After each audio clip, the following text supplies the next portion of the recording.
Okay, one liner, quick one liner.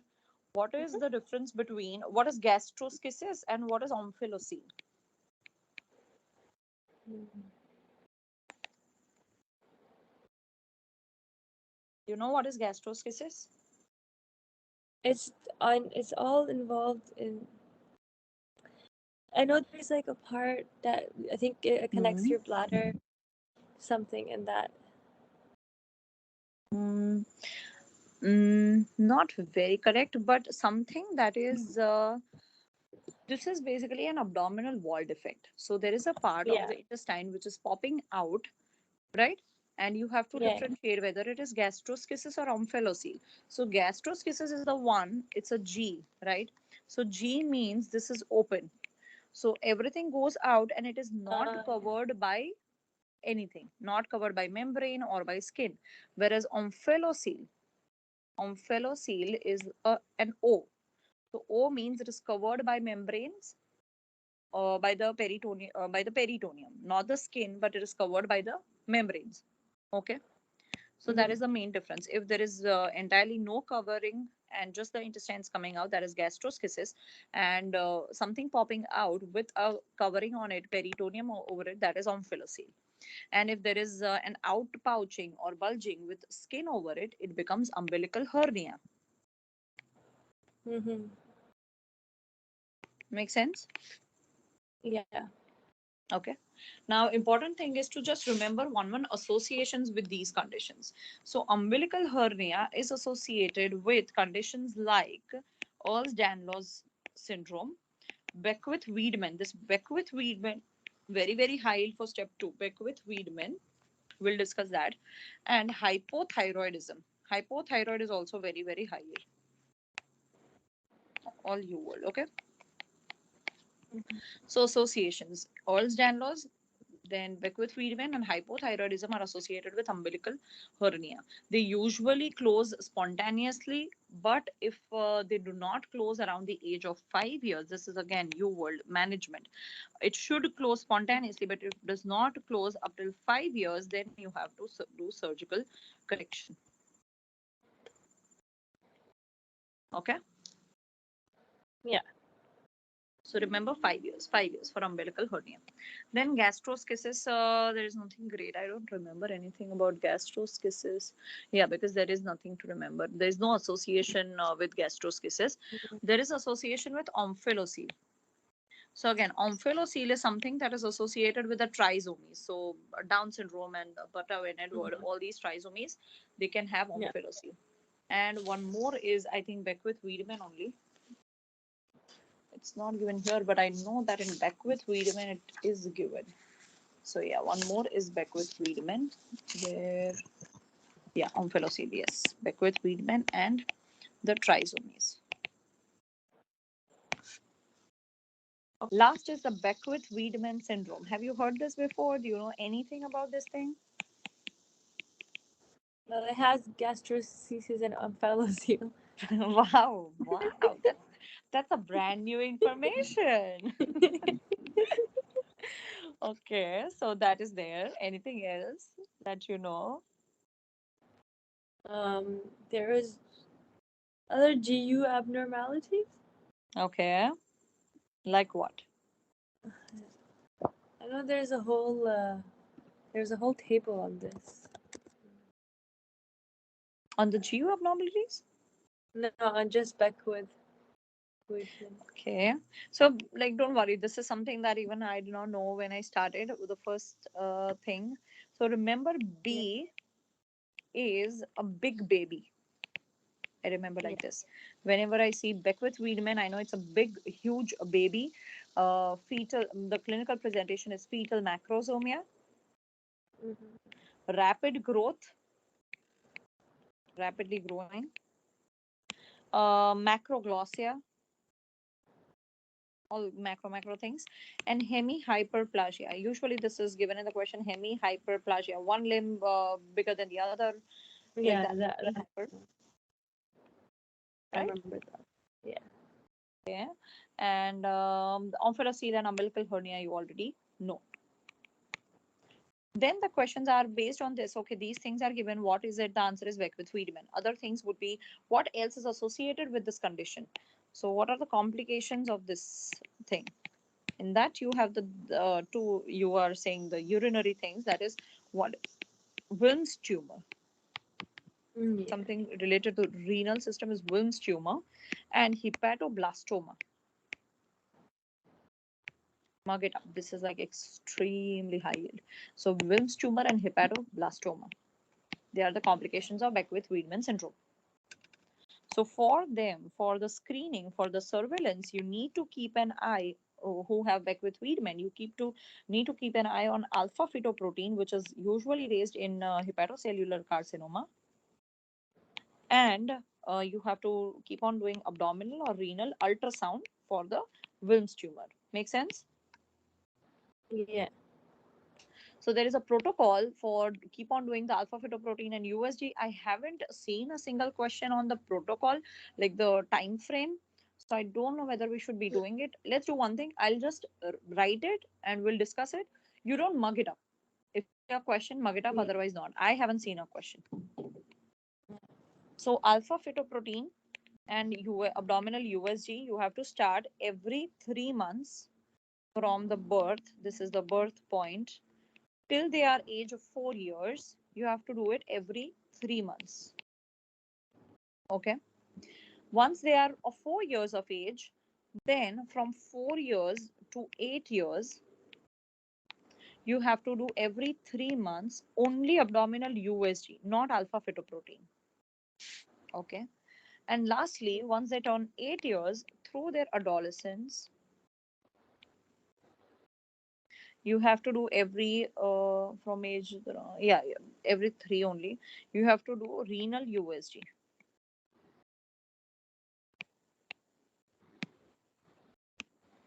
Only if you can remember, otherwise forget it. First, alpha fetoprotein and USG both from birth to 4 years, abdominal USG from 4 years to 8 years, and then renal USG 8 till adolescence.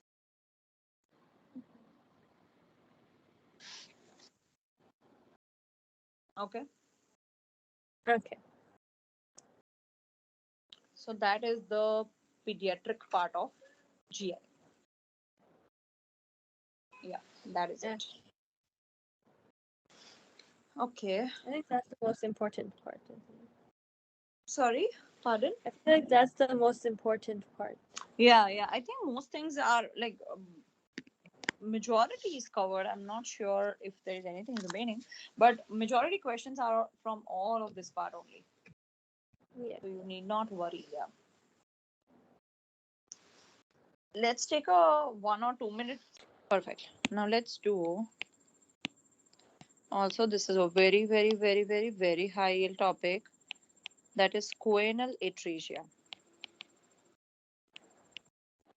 First of all, let's do the mnemonic which is there. The conditions associated with choanal atresia.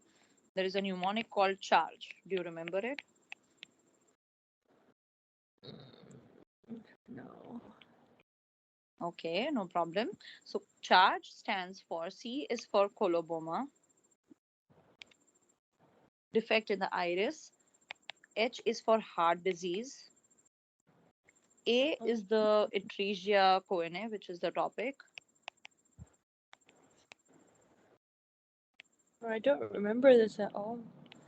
It's okay. It's okay. R is retardation of growth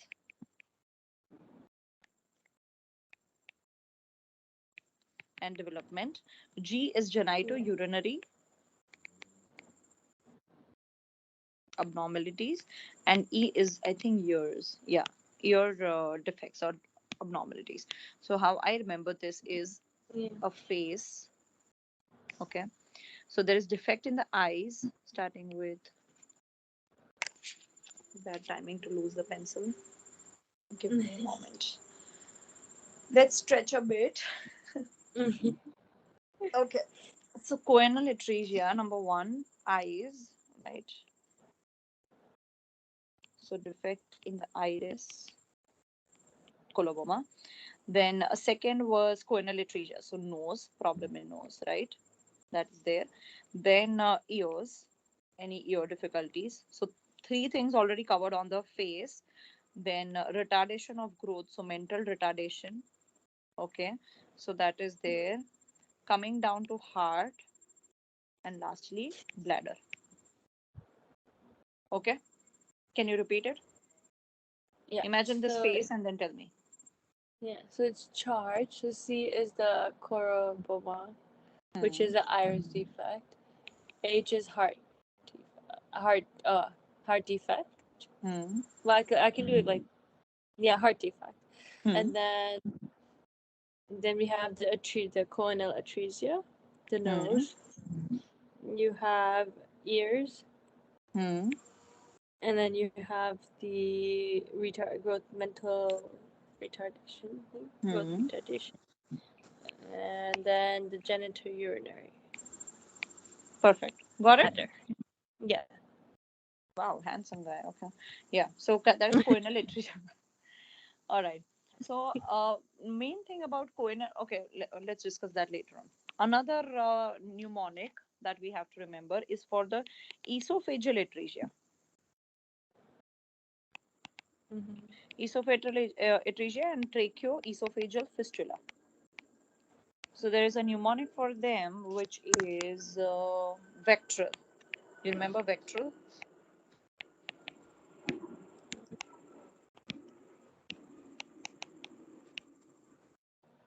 Heard of it? I can't recall it. It's okay. It's okay. So Mm-hmm. I remember this one as everything long in the body. So one is esophagus. V is the vertebral body. Okay. A is the anal atresia. C is again cardiac. So cardiac is same for both. T and E is the tracheoesophageal fistula. That is the heading. R is the renal, and L is the limb abnormalities. So not like I just try to remember it like that. That vertebral body long, esophagus, tracheoesophageal fistula long, and whatever. Mm-hmm. Limbs again long, right?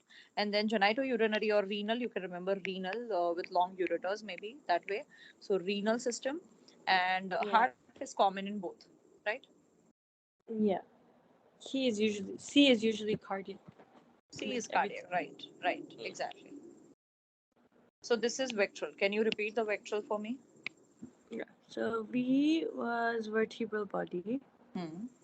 A is anal atresia. Hmm. C was cardiac problem. Hmm. Then T is the transesophageal fistula. Hmm. Then R is the renal. And L is lymph abnormality. Perfect. Okay. Yeah. Vectral. Yeah. All right. So the main thing between these two, if you can just imagine that if there is choanal atresia, then there is going to be cyanosis. They have difficult. They have to breathe from their mouth because the nose is not working. Similarly, if Mm-hmm. you have tracheoesophageal fistula or what do you call it, esophageal It's atresia, then whenever you'll eat something, you'll feed the infant, that is going to go to the lungs instead of going to the gut, and that is also mm-hmm. going to come with choking and cyanosis and those kind of things, right? Mm-hmm. Yeah. So both of these are going to present little similar, but the only difference is that there is going to be problem with feeding, right? Oh, that is going to also be Yeah. common for both, because if you feed, then again in choanal atresia the patient is breathing from mouth, so if you start feeding them they'll have problems. In tracheoesophageal fistula also, if you start feeding them it goes to the lungs and creates a problem. Yeah. The diagnostic test for both is going to be again same: failure to pass the catheter through the nares into the oropharynx. Yeah. Yeah. Okay. So But you can only differentiate them with basically the other details. yeah, that's what but there was something differentiating feature that I remember in both of them. So the test is the same. Hmm. So in esophageal atresia with tracheoesophageal fistula, there is excessive drooling, choking, coughing, and regurgitation, which won't be there with choanal atresia because it's stuff. Oh yeah, yeah. Of course, that makes sense, right? I forgot that. Choanal atresia. What is the main problem? The nose is absent, right? So whatever Yeah. they are able to breathe from their mouth. Now if you start feeding them, definitely they'll have cyanosis, but they won't have drooling, choking, regurgitation signs because stuff is going down the gut. Yeah. They will just have cyanosis, they are turning blue while feeding. But if they have turning blue with feeding plus drooling, regurgitation and choking, means that it is tracheoesophageal fistula or esophageal atresia. Yeah. They both get cyanosis. Yeah, they both get cyanosis. To be very honest, I've seen questions on both of them, but never a question on differentiate these two. But still, I think that Yeah. can also be a question. I've seen questions about what to do next, and the answer is like whether you know the difference or not, but the answer is the same: is to pass a catheter And and check yeah. whether it's going down or not.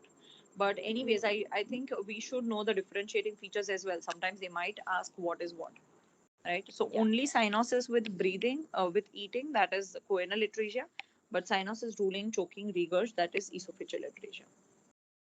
Okay.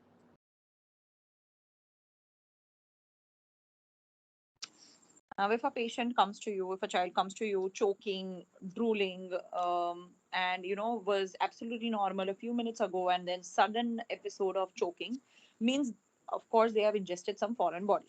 What is the first step that you think should be done in them?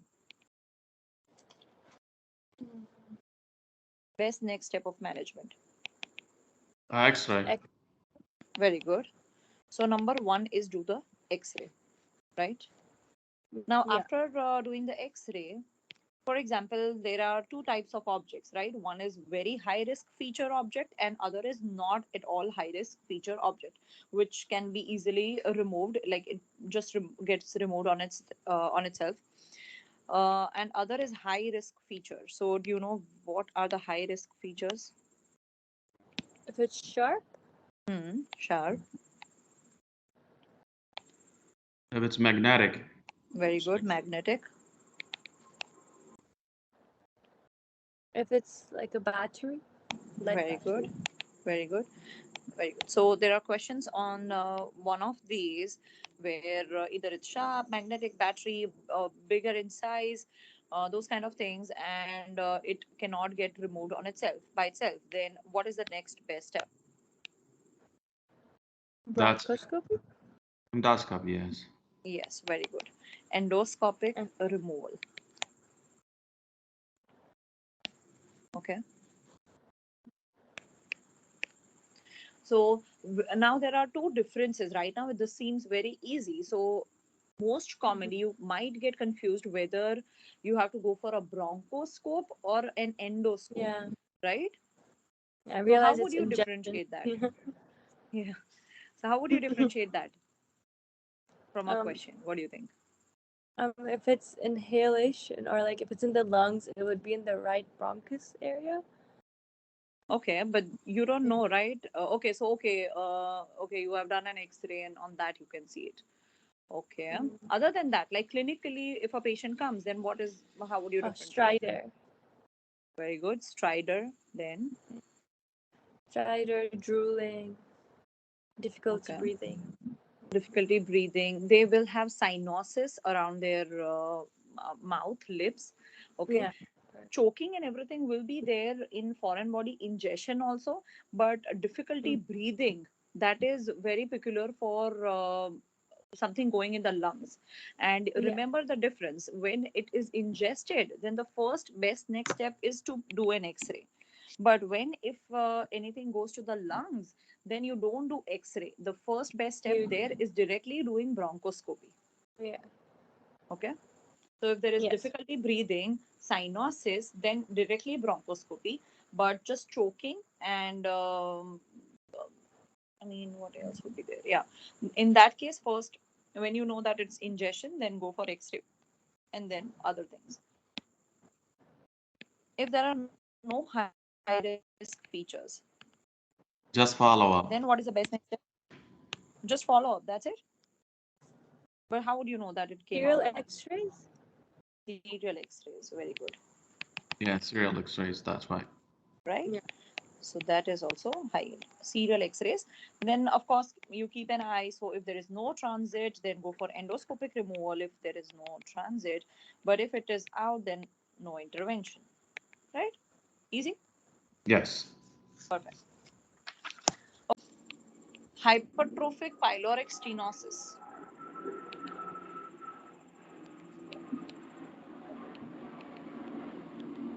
Yeah. What are the risk factors? Any idea? Is it a male? Very good. Most It's common usually male. yeah. I don't know the logic, but they do always have this that it is in the first boy, first born boy, uh, first born boy. I don't know why it is in the first born boy, but yeah, it's there. Maybe yeah. some research was done, and then maybe statistically it turned out to have first. I don't know. I don't know. But yeah, it's first born boy. Then formula feed again. Okay. Yeah. And last is erythromycin use. Not a question on it, but it's there in the list, so we'll remember. But most commonly, formula feed. Clinical presentation. Tell me, how do this present? You'll have the projectile vomiting, Superb, non-bilious. very good. Projectile vomiting, which is non-bilious. Okay, then And they have maybe they had a mass. Was it olive-shaped mass? yeah, I'm sorry, I'm just having fun. Projectile. This is projectile vomiting, which is non-bilious. It'll help Okay. me remember. Yeah. See, that is why I'm doing it. Mhm. And if it is duodenal problem, duodenal atresia, jejunal atresia, then it will become bilious. Bilious. Yeah. Yeah. Okay. Right now it is not bilious. Let's keep it that way. Okay. Then what is the what would you call it? Diagnostic test. Okay. What is the diagnostic test? Ultrasound. Very good. Ultrasound. Yeah, yeah. Very good. Abdominal ultrasound. On the ultrasound, you will see a thickened pylorus. Right. This is the cut lining. So what has happened? This has become very thickened. So you will see that thickened pylorus, right? Yeah. What is the treatment? Treatment is very high. Is surgical. Yeah, very good. Very good. So you do pyloromyotomy. But before that, also you have to start them on something. What do you think?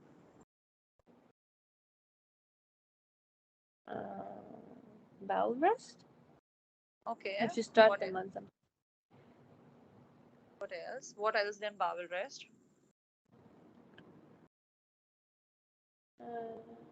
I'm not sure.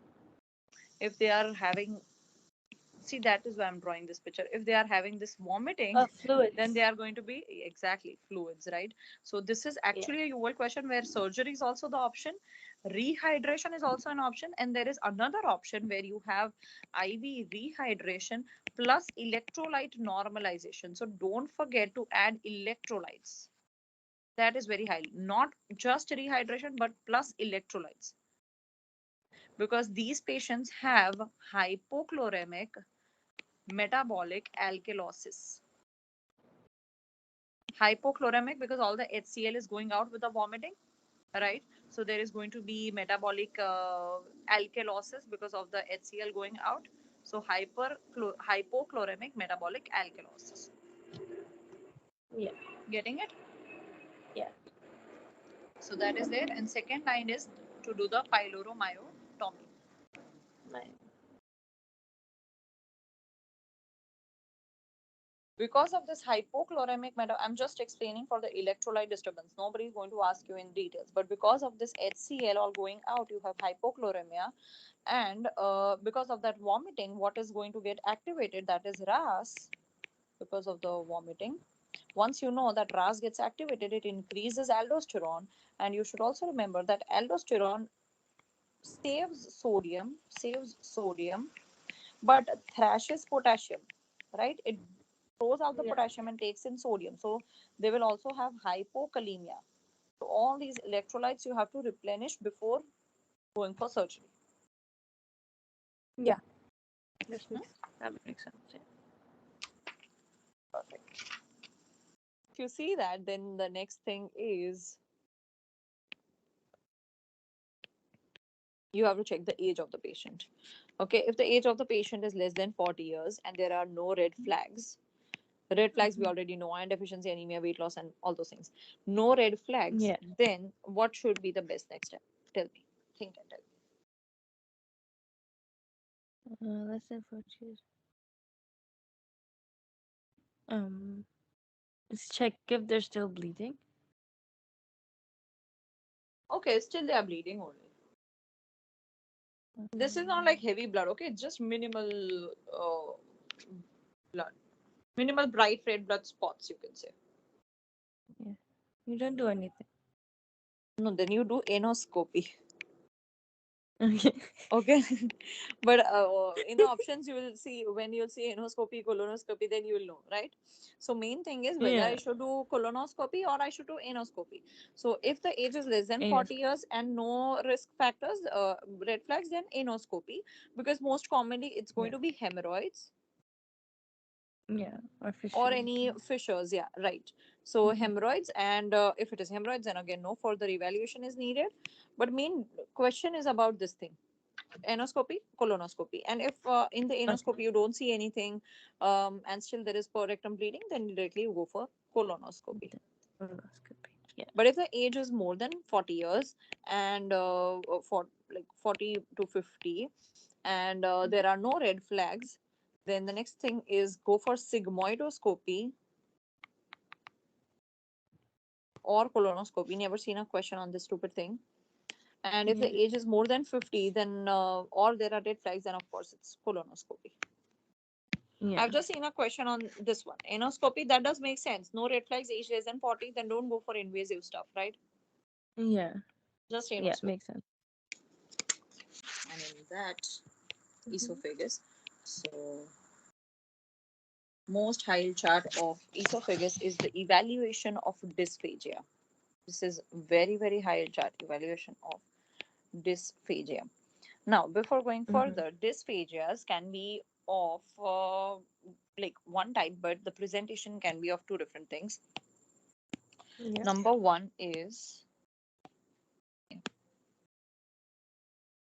Number one is if a patient has history of difficulty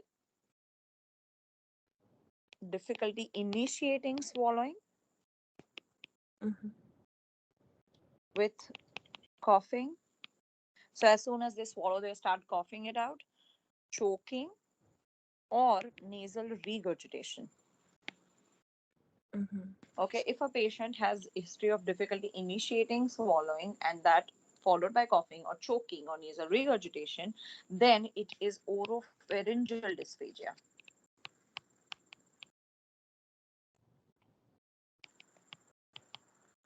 Dysphagia. Okay, oropharyngeal dysphagia. If there is no such problem, there is no coughing, choking, or nasal regurgitation, then it is just the basic esophageal dysphagia. Mm-hmm. Now, this is important because the management or the best next step is different. So, if a patient has this cough, choking, nasal regurgitation, and it is oropharyngeal dysphagia, then what is the best next step in management? Okay, best next step. Lot of questions with what is the best next step. Answer is go for video fluoroscopic modified barium swallow.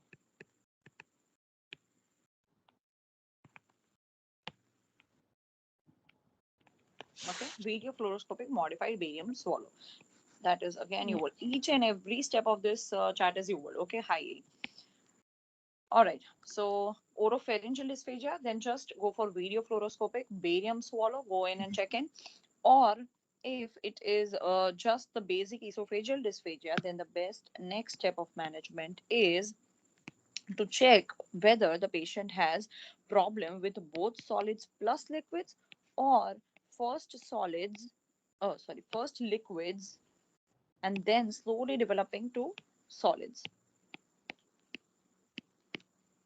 Getting it? So in the question, some Yeah. it would be mentioned that I cannot eat food, no liquid is going down. That is both solids plus liquids. First liquids, no. I'm sorry. First it is solids, then liquids. Oh, which one is the easiest thing? Liquids is the easy one Liquid. to pass. Yeah. Yeah, yeah. Sorry. Yeah, Liquids is yeah. First time I wrote it right. Solids is the difficult one. So initially problem with solids, and then the solids easy and one, then which is the liquid. liquids, that is also not going. Means solids progress into liquids.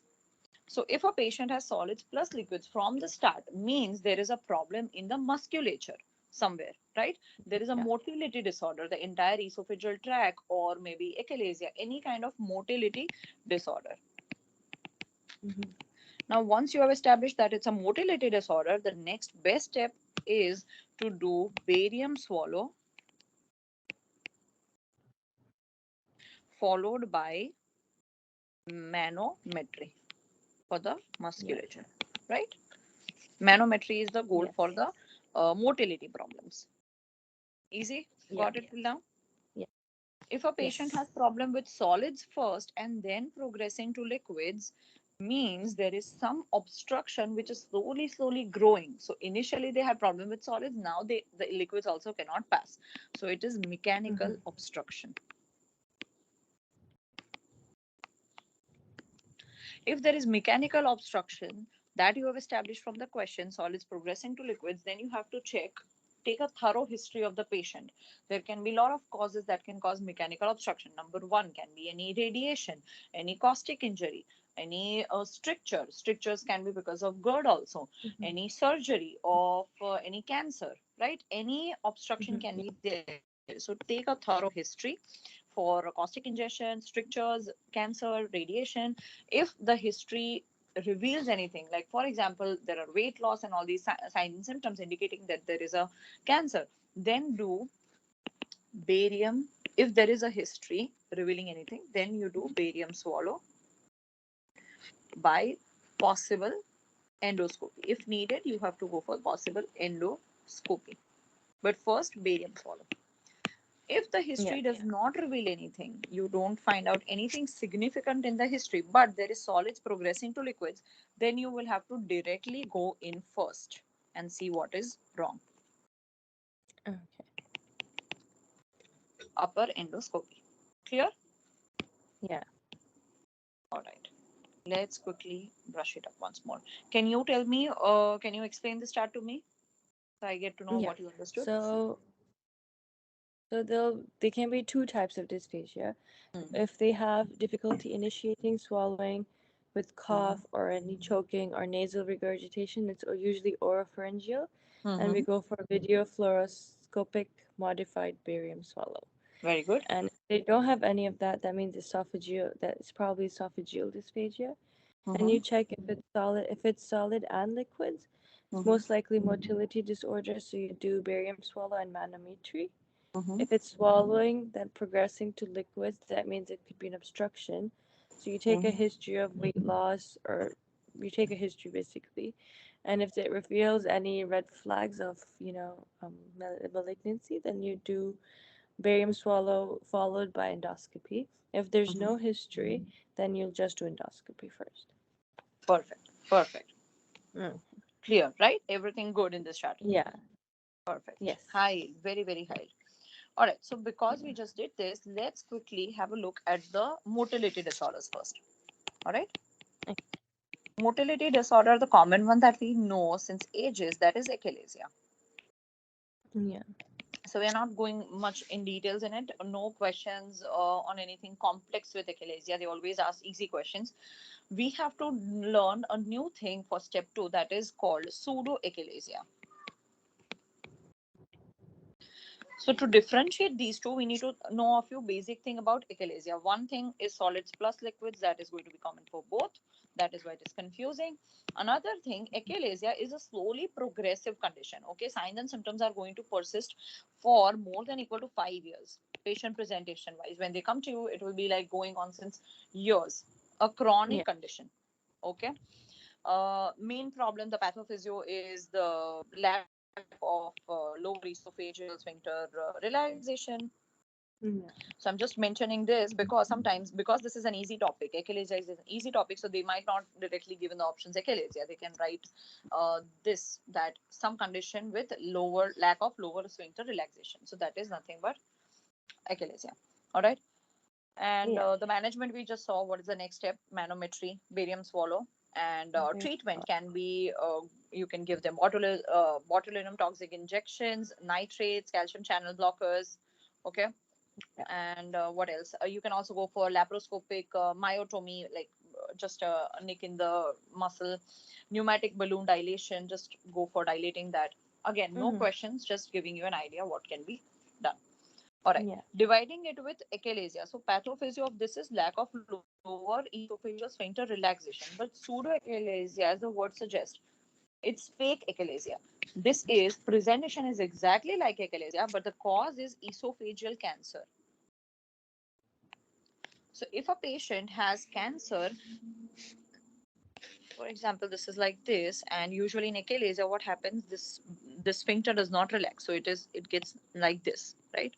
The bird beak appearance that we see classically, that is proper achalasia. But if, for example, this patient does not have achalasia and they have a tumor sitting over here, so that will also narrow this thing, Yeah.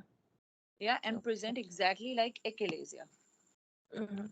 Only difference is the presentation wise is that this is a chronic condition, but pseudoachalasia is more acute.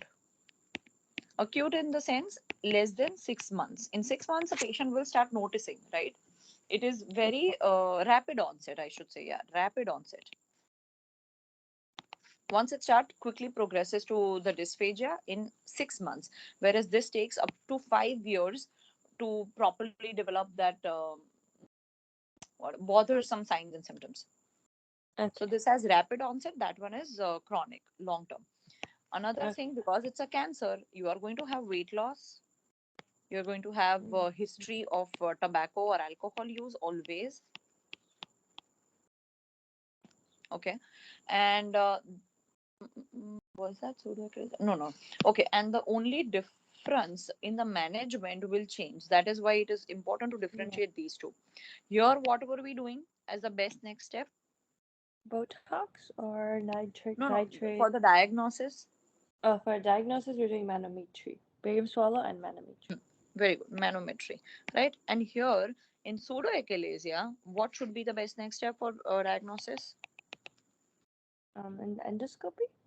Very good, No, barium endoscopy. swallow, and then yeah. Yeah, so barium swallow is common for both, but this one is manometry. Your manometry Yeah. is not going to help. You have to go for endoscopy, right? Endoscopy. Yeah. Yeah. Yeah. So if you don't differentiate from the question what is like which one is what, then you will do the best next step wrong. The other thing. Yeah. Makes sense. So that is the difference between these two. Then we have diffuse esophageal spasm, another motility disorder. Yeah. You know what is the pathophysio behind this one? It's the is it there's contraction of the esophagus, Hmm. Hmm. but it's like uncoordinated contraction. Very good. Yes, uncoordinated. Uncoordinated simultaneous contractions. So randomly the entire esophagus is just contracting, relaxing, right? So the Yeah. patient is going to present with intermittent chest pain. Again, dysphagia with both solids and liquids that we know. Easy thing, if you get lucky and they want to give, that is on esophagogram, you see the classic corkscrew appearance. Yeah. Yeah. Yeah. And manometry, you will see these uncoordinated simultaneous contractions. Again, here also the treatment is calcium channel blockers. I've just seen questions on this where they have asked what is the condition, achalasia, pseudoachalasia, or diffuse esophageal spasm, and sometimes what is the best next step, which is the manometry, endoscopy. So basically, the first chart of dysphagia that we did. Yeah. Okay, Yeah. perfect. This one we'll do endoscopy. Why? No, no, this one we would do manometries. Yeah, this is also motility disorder, right? Yeah, yeah. No, because I got confused because endoscopy there. Right. Yeah, no. For motility, always this barium swallow followed by manometry, no endoscopy. Yeah. Only if They there is always solids progressing to liquids, then you have to think of then endoscopy. they really like to confuse this with angina, I think. Oh, yeah, they can. Seen a You're few right. questions. Yeah, Yeah, right. Intermittent chest pain. Hmm. yeah. But then I think other features would be any Yeah, eating would be difficult. eating. Yeah, They always something mention related to eating. food. Yeah, after meals. Yeah. Yeah, they always mention eating then. Yeah, and maybe the chest pain also. I mean, but yeah, if they want to confuse you, they can give a very similar looking scenario. Mm. But something related Yeah. to eating should be there. Yeah. Yeah. Another thing, very high yield from esophagus is the esophageal rupture. So many questions on this. Yeah. Okay, let's do it part wise. What are the causes that can rupture the esophagus? What do you think? It could be retching, vomiting, Very good, superb. So excessive forceful. vomiting, which causes the Boerhaave syndrome. Yeah. Yeah, Boerhaave is the one where there is entire rupture of the all the layers and rupture of the esophagus, whereas the Mallory waist hair is not the rupture of the entire esophagus. It is just a mucosal tear. That is also because of Yeah. forceful retching. This is also because of that. But when it ruptures entirely, that is Boerhaave syndrome. Mucosa is torn. That is the Mallory waist hair. Okay. Yeah. So when they have both in the options and all the present clinical presentation is of esophageal rupture, then you should go for Boerhaave syndrome and not the other one. Clear? Then what are the other Okay. things? Yes. Trauma. Super. What kind of trauma? Blunt trauma to the chest. From outside? Yeah. Okay, that is little rare, but it can cause it. I mean, in rare cases, something inside. If you put an instrument in from like Oh, interesting. instrumentation, right? If you are going for Yeah. endoscopy or what else, transesophageal that echocardiogram, these things you put the scope Yeah. in the esophagus, right? So they can cause that Yeah. trauma from inside instrumentation, and that is the most common presentation given in the questions, that a patient underwent transesophageal echo for blah blah blah reason and now presents with all these signs and symptoms where there is going to be chest pain. So they want you to get confused for some cardiac condition, right? But you have to pay attention. Instrumentation can also cause esophageal rupture. Yeah. Okay. Okay. Other thing is the pill esophagitis, anything which has caused an inflammation over there that can just rupture, or any ulcers, esophageal ulcers that can also uh, perforate, right? But most important Yeah. is these two. All right, then signs and symptoms wise, patient presentation. So, like I said, most common is the chest pain, but this one radiates to interscapular region, which is a giveaway for esophageal. Interscapular. Okay. Okay. Another thing is subcutaneous emphysema in the neck. When you have air in the neck area, which is, or you can hear a crunching sound on auscultation in the neck, that is also called a Haman sign, all indicates that there is rupture. Easy, right? In that neck area, if there is air, then either it's going to be Yeah. esophageal rupture most commonly, or maybe the apical pleural bleb rupture or something like that. But most common Yeah. is the esophagus when it's neck. Okay. And crunching sound on auscultation, that is the Haman sign. No, don't clog your head with the name Haman sign. Just remember crunching sound on Right. auscultation. Another thing that is pleural effusion. because it can irritate the pleura over there, right? So it can cause pleural effusion with atypical fluid. Now this is the another giveaway thing. If the pleural effusion has green color fluid, green in color, that is Mm-hmm. because of esophageal rupture. Another high thing about the pleural effusion will have amylase. Amylase, which is around more than 2500 is the level because of the saliva. Saliva has a lot of Oh, amylase. That is why the yeah, pleural effusion has a lot of amylase. yeah. Giveaway for esophageal issue. Clear? I think I saw a question like that. I thought it was pancreatitis, but yeah. Yeah. See, even The yeah, last exactly. is, Pancreatitis can long shot, but yeah, it can also cause pleural effusion yeah, but the history was pointing towards esophageal rupture. So, rupture. Right. Right. yeah. Okay. So these are the things patient presentation wise. Interscapular, remember that, and air near the neck. Yeah. Diagnosis. So if you have to, for example, you ordered a chest X-ray or a chest CT uh, initially, then what will you see? A wide mediastinum because of the air, right? Wide Mm-hmm. mediastinum, pneumomediastinum or pneumothorax, and there can be pleural effusion in the later Yeah. stage on the X-ray. Then, if they ask you what is the best diagnostic test for esophageal rupture? Any idea what that should be? Would it be a CT scan? Okay, a CT can be done. Mm. Anything else?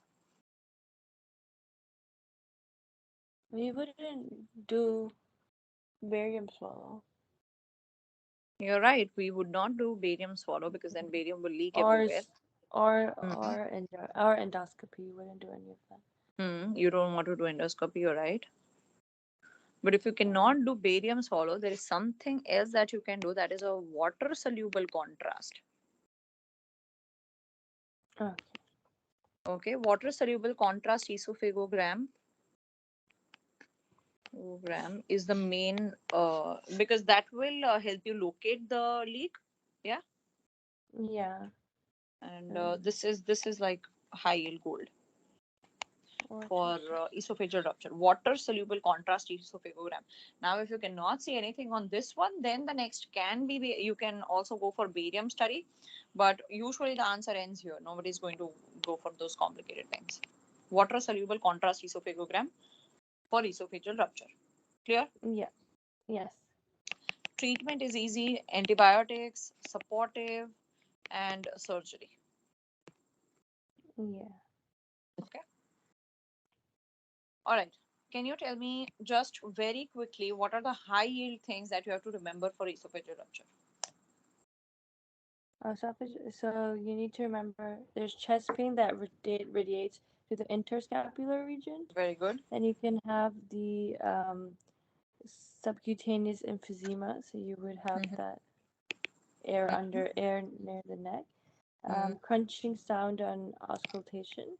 mhm. And then you might get pleural effusion with that'll be atypical. So it would show green fluid and raised amylase. Very good. Test, diagnostic test. Water soluble esophageogram. Water soluble contrast. Contrast. Yeah. Esophagogram. Yeah. Easy. Got it. That is esophageal Yeah. rupture. Yeah. So similar, this and Boerhaave is one and the same. Okay. So if there is any question on Boerhaave, that is also exactly Yes. same thing presentation. Okay. Okay, so Boerhaave treatment is this, but if they ask about Mallory ways, which is also because of retching, there can be vomiting, there can be epigastric pain, hematemesis because of that little rupture. So in that one, if they ask what is the management, then the answer is spontaneous resolution. You don't do anything for Mallory ways. That is the difference you have to remember. Mallory ways treatment is nothing. Spontaneous resolution. Whereas for Boerhaave, you have to go for surgical repair. Yeah. Okay, perfect. And last thing in esophagus esophagitis, you just have to remember the pills. Do you know any Yeah. pills that cause this? Oh, we did this in renal, didn't we? Mm-hmm. Yeah. Antibiotics. Mm, Okay. Antibiotics like tetracyclines. is that one? Okay. Then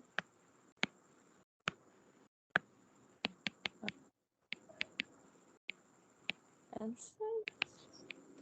NSAIDs. Very good. It is NSAIDs. It is anti-inflammatory, aspirin and NSAIDs. Then Yeah. Uh, and many other. No, actually, aspirin is an NSAID. So yeah, NSAIDs. the next one is aspirin. Which one The next A is what?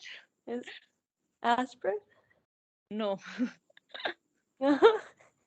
Good try, huh? Good try. But no. Yeah. Um, antibiotics.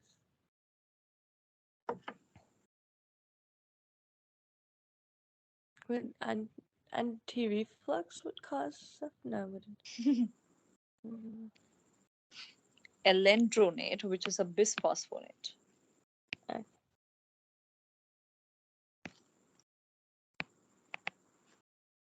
Bisphosphonates very high yield to complications. One is pill esophagitis. What is the other complication of bisphosphonates? Um, Think. Tell me. milk alkalis. Yeah, okay. Very good. That is one then. It can also cause something with the bones, isn't it? Right. Particularly Mm, one common, like one bone commonly involved. Something on the face, you remember? mm, was it the jaw Very good. necrosis? Yeah, it actually causes jaw osteonecrosis. Yeah. Jaw osteonecrosis and pill esophagitis. These two are very high yield, you world high yield complications of bisphosphonates, which you need to remember. Okay.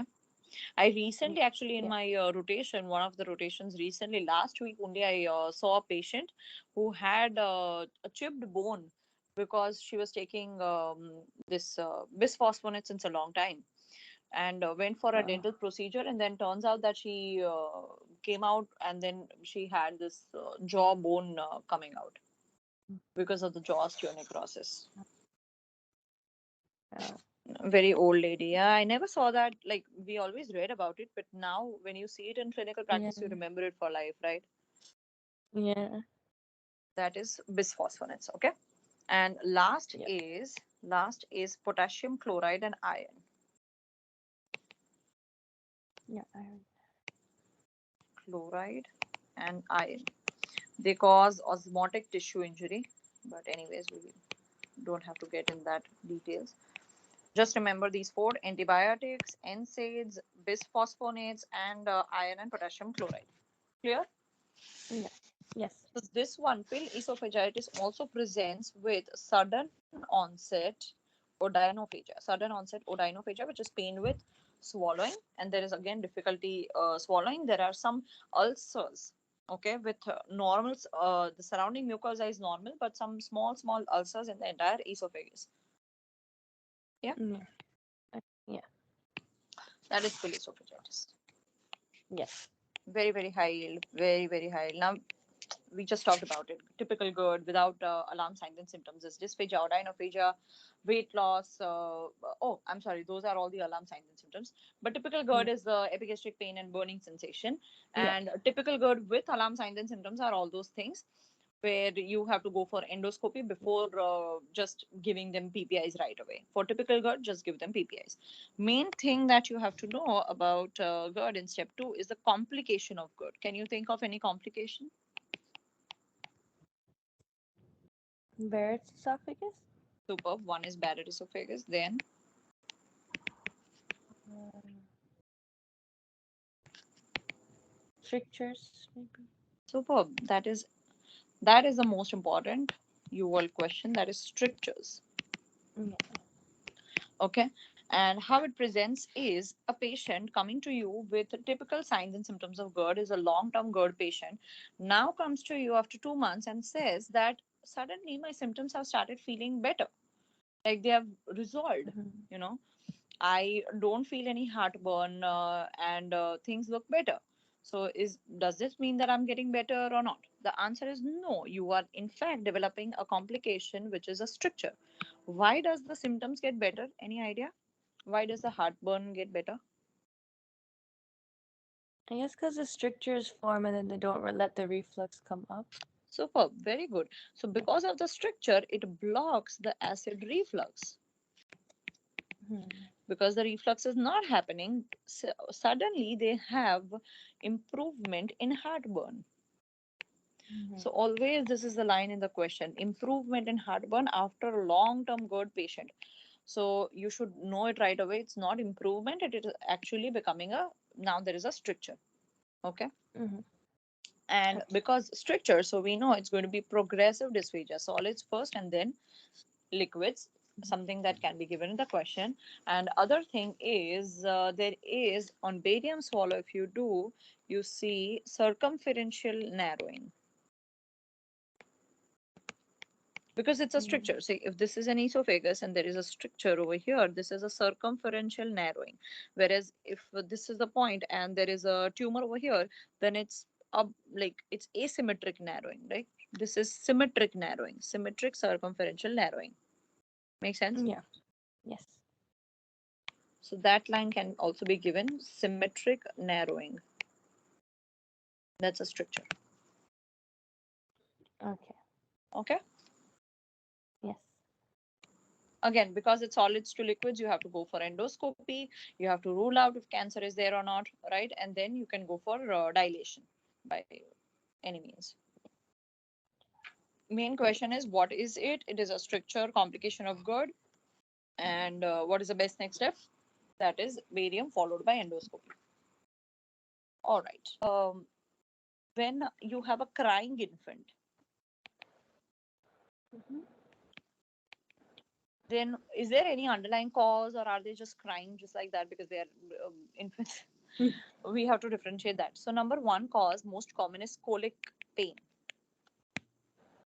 So how to differentiate, how to diagnose this colic? It is usually present in the first few weeks of life, something very normal. So colic, main definition is a 3-3-3 rule. If a child keeps on crying, if an infant keeps on crying for more than 3 hours a day, constantly, more than 3 times a week, and more for more than equal to 3 weeks, that is called colic. In them, you have to just do reassurance, review the soothing techniques. Maybe it's just that the parents are also new parents, so they are not holding the baby properly or not swaying them well or something like that. So review their soothing techniques. And my pencil is there, but yeah, most commonly it is reassurance, supportive measures, and reviewing the soothing Yeah. techniques. Okay. Yeah. All right.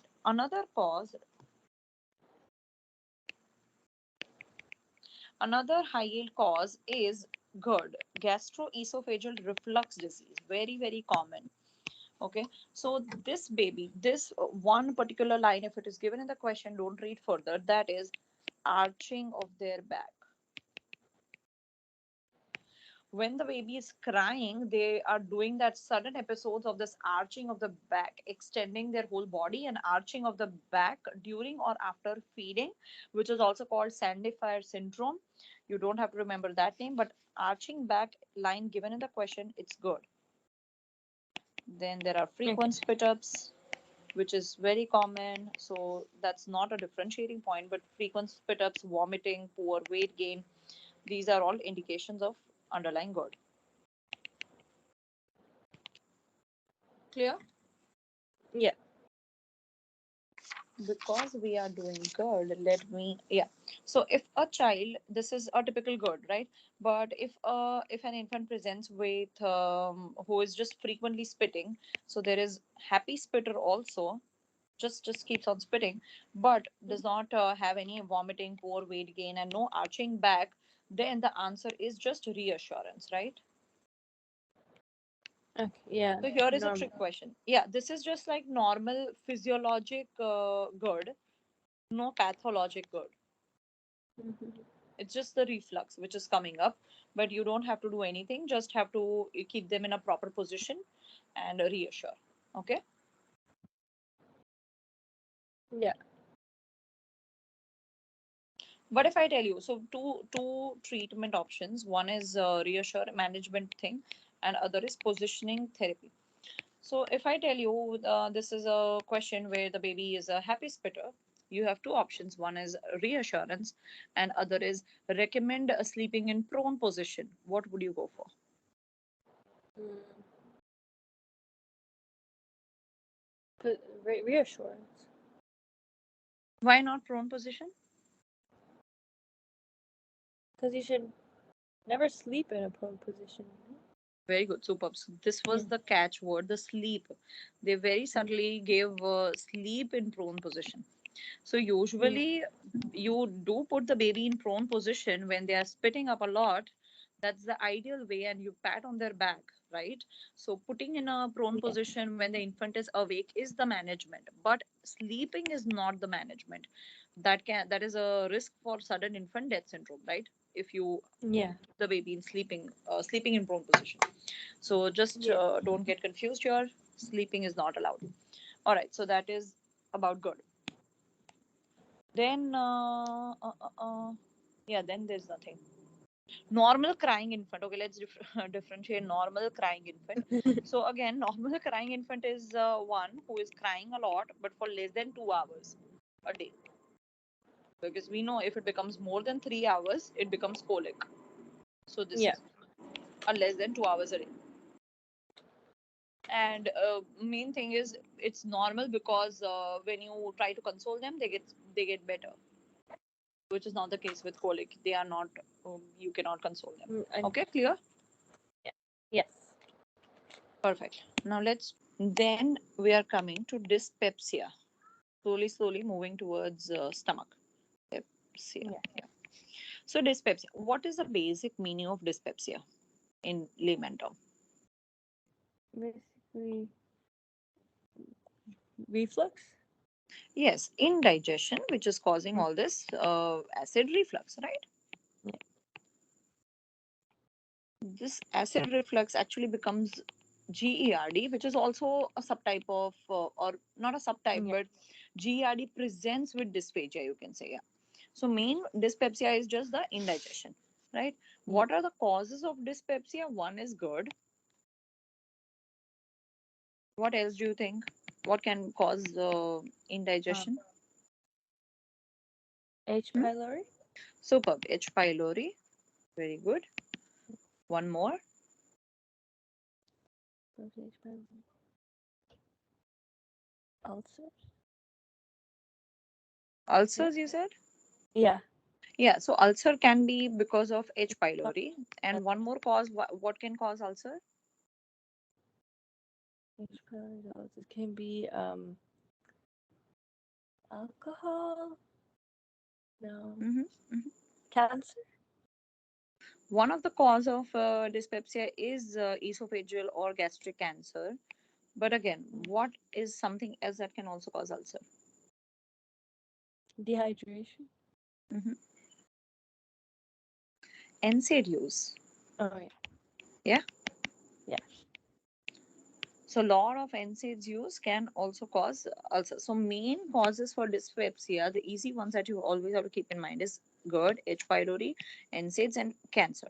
Four things. Yeah. Now, to look into this, there is dyspepsia management chart. So like we just saw, four causes we have to rule out, right? Yeah. Starting with, if a patient has typical signs and symptoms of GERD. Typical GERD is like where they have what do you say, Symptoms. epigastric pain, burning sensation, epigastric Mm. fullness, nausea, vomiting like sensation, heartburn. Those things are like typical GERD, right? Yeah. So if a patient has typical GERD, then you just give them PPIs. Acid suppression is the treatment. Okay. Yeah.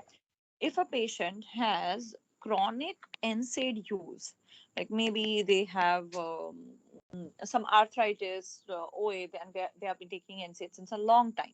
So if there is an evident NSAID use and there is dyspepsia, then you know that the cause is the NSAID. So just discontinue the agent, discontinue NSAIDs, and give them PPIs. Yeah. Yeah. Difficult one starts here. If a patient does not have typical GERD or no NSAID use history but has dyspepsia, then the next best thing is to check whether the patient has alarm signs and symptoms or not. Yeah. Can you tell me a few alarm signs and symptoms? Um, dysphagia with dyspepsia. Very Or good. So dysphagia, progressive, and in that also progressive because that solids to liquids is must for cancer, right? yeah. Weight loss. Mm-hmm. Okay. Then What else?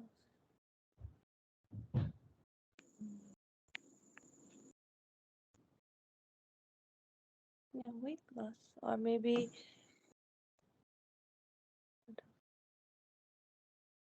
vomiting think blood. But persistent vomiting. Okay. yeah. If there's going to be bleeding, if there is, for example, some ulcer and it's just bleeding a lot, so what would be the presentation? Or hematemesis. Okay. Or it Okay. could Other be than that, hematuria, blood in stools, or darkening okay. stool. Okay. Okay. Yes. Okay. Um, Melena can be there in the stool. You're right. If it is bleeding internally, okay.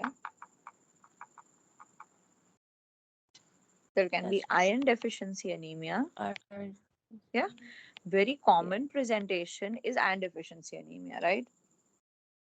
Yeah. So whenever you Yes. have a person who is more than age 50, has a history of smoking and has iron deficiency anemia, you always have to scan them for any GI malignancy. Yeah. If a patient has palpable mass, Mm, or if a patient has family history of GI malignancy, right? And yeah. lastly, if a patient has odynophagia, pain with swallowing, yeah. Yeah. So in all these cases where there are alarm signs and symptoms, the next best step is to directly go for endoscopy. Yeah.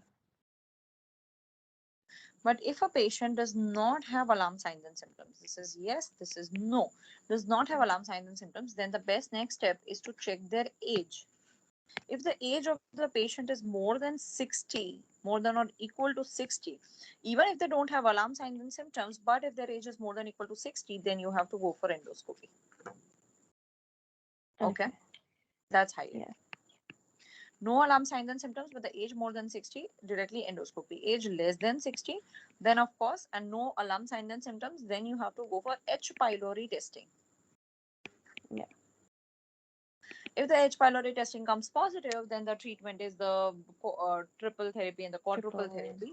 But if that is also Yeah. negative, H. pylori is negative, positive, then the antibiotic treatment. But if it is negative, then you have to give them PPI trial for 4 to 6 weeks and then see what happens. Okay. Yes. So this is a chart for dyspepsia. Easy, got it? Typical GERD, PPIs, NSAIDs, and discontinue NSAIDs, PPIs. No GERD, no NSAIDs, then just check the alarm signs and symptoms. If they are present, directly endoscopy. Not present, look at the age. Age more than 60, endoscopy. Age less Mm-hmm. than 60, check for H. pylori. And yeah, clear? Yeah. Yes. The H. pylori treatment was triple treatment, isn't it? Two Triple PPIs treatment. and antibiotic, or two Which one? antibiotic PPI. Mm-hmm. For the H. pylori, Yeah, because I always yeah. get confused with that. Wait, let me get the name of the drugs. It was triple antibiotic only. Okay, no PPI, just triple Oh, and antibiotic. PPI. No, no, no. Double antibiotic and PPI. Yeah. Double antibiotic and Yeah, PPI. yeah, yeah. Okay. But let's see the medication also. I forgot only. I think it was metronidazole and Metronidazole. Then one was sucral, bismuth sub, but that was in quadruple. I think I'm not sure. yeah. Not good with mugging up. Wait, it's not given anywhere here also, man. Yeah, it's not given anywhere. But I don't know if they ask questions on it. Even I have not seen the question, but you know what? We should know the treatment of H. pylori. That's it's bad on my I part think that it's metronidazole and maybe I don't remember it. amoxicillin and then PPI. I don't have my phone nearby. Can you Google it? And then, yeah, let me Google it.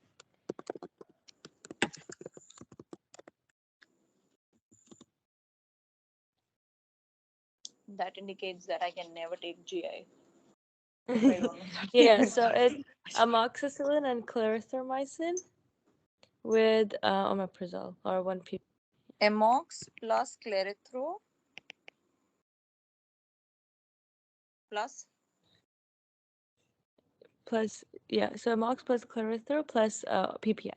plus PP. Lansoprazole, omeprazole, Okay. yes. And for the I think for the quadruple we have that bismuth or what some bismuth subset. Uh, Like yeah, what? so PPI, Mm. quadruple therapy, PPI, tetracycline, metronidazole, and bismuth salt. Okay. Yeah. At least I knew one thing. I PPI didn't know that one. Yeah. PPI tetracycline. Then the third is what? Metronidazole Okay, metronidazole. Okay, plus bismuth salt. bismuth. Okay, yeah. Yeah, All right. because I always get confused with them. Then, Honestly, I never remember this because not seen much questions on this. It is more, I think, yeah, I step one haven't seen thing, it. but in step two, I don't remember any question on the medications. But you know what? Like this is easy one. We should know it. I think. Yeah, I'll try to Yeah. remember it. Let's see that. Mhm. Let's hope I remember it. Amox sclerothrope PPI. Oh yeah. I mean, let me make it clear to the people who are going to get the recording. This is one thing I don't know, but I'm very good teacher. No, you are. Okay. Yeah. Okay.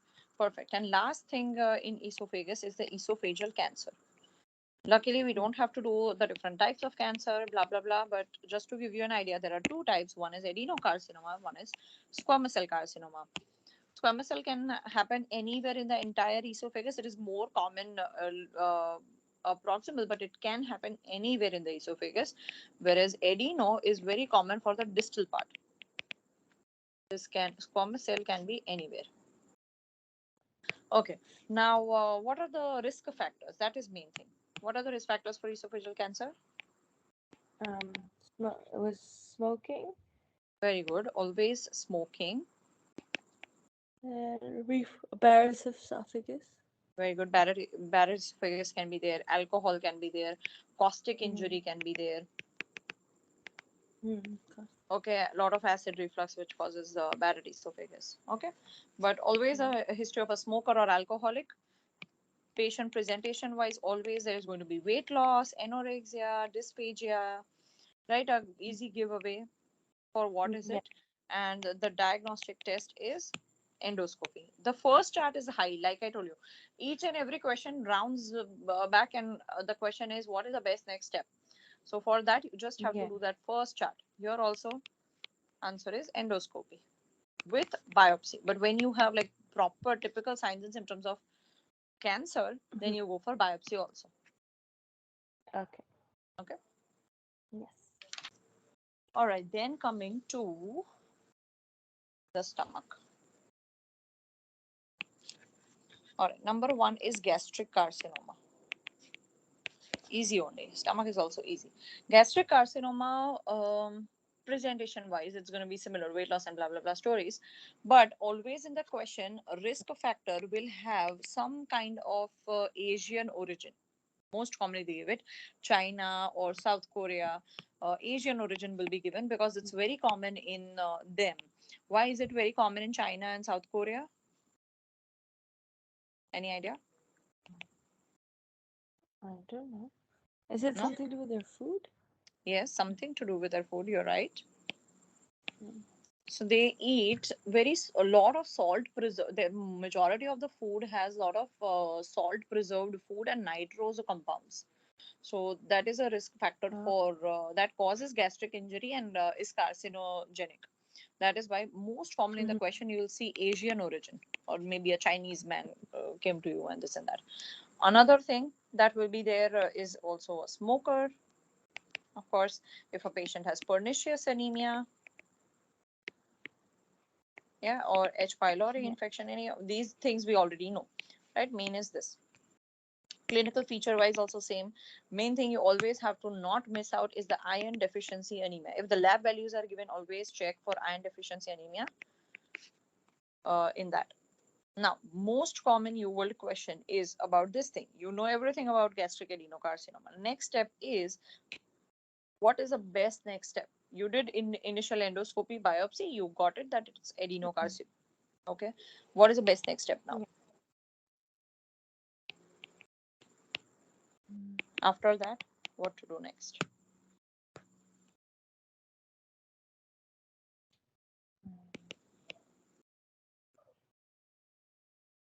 We already did the endoscopy. Yeah, you already did the endoscopy. Biopsy is positive. What next?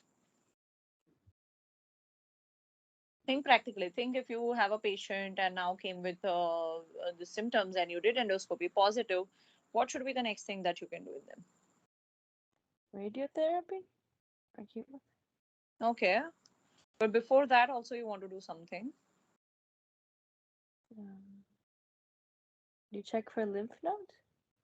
Okay. So coming close. Okay. Lymph nodes. Then you're going in the right direction. Maybe you check for mets at somewhere. Superb. Very good. Always gastric adenocarcinoma, you always have to check for Mets. So, what is the most common organ where you want to look for? Or is it the left supraclavicular one? Yeah, Okay, it's a left. yes, it usually spreads to the whenever clavicle is in clavicular, supraclavicular lymph nodes are involved, you always suspect this. But what organs do you think can have Mets? I know it goes. Does it goes to the ovaries? No, you are confusing the ovarian Krukenberg tumor that comes up. Oh, okay. Then the gastric would could go into the small intestine. Maybe Mhm. spread to the pancreas. One most common organ where it is good chance that it is going to be there, and you always screen that. That is liver. Chest? Liver. Okay.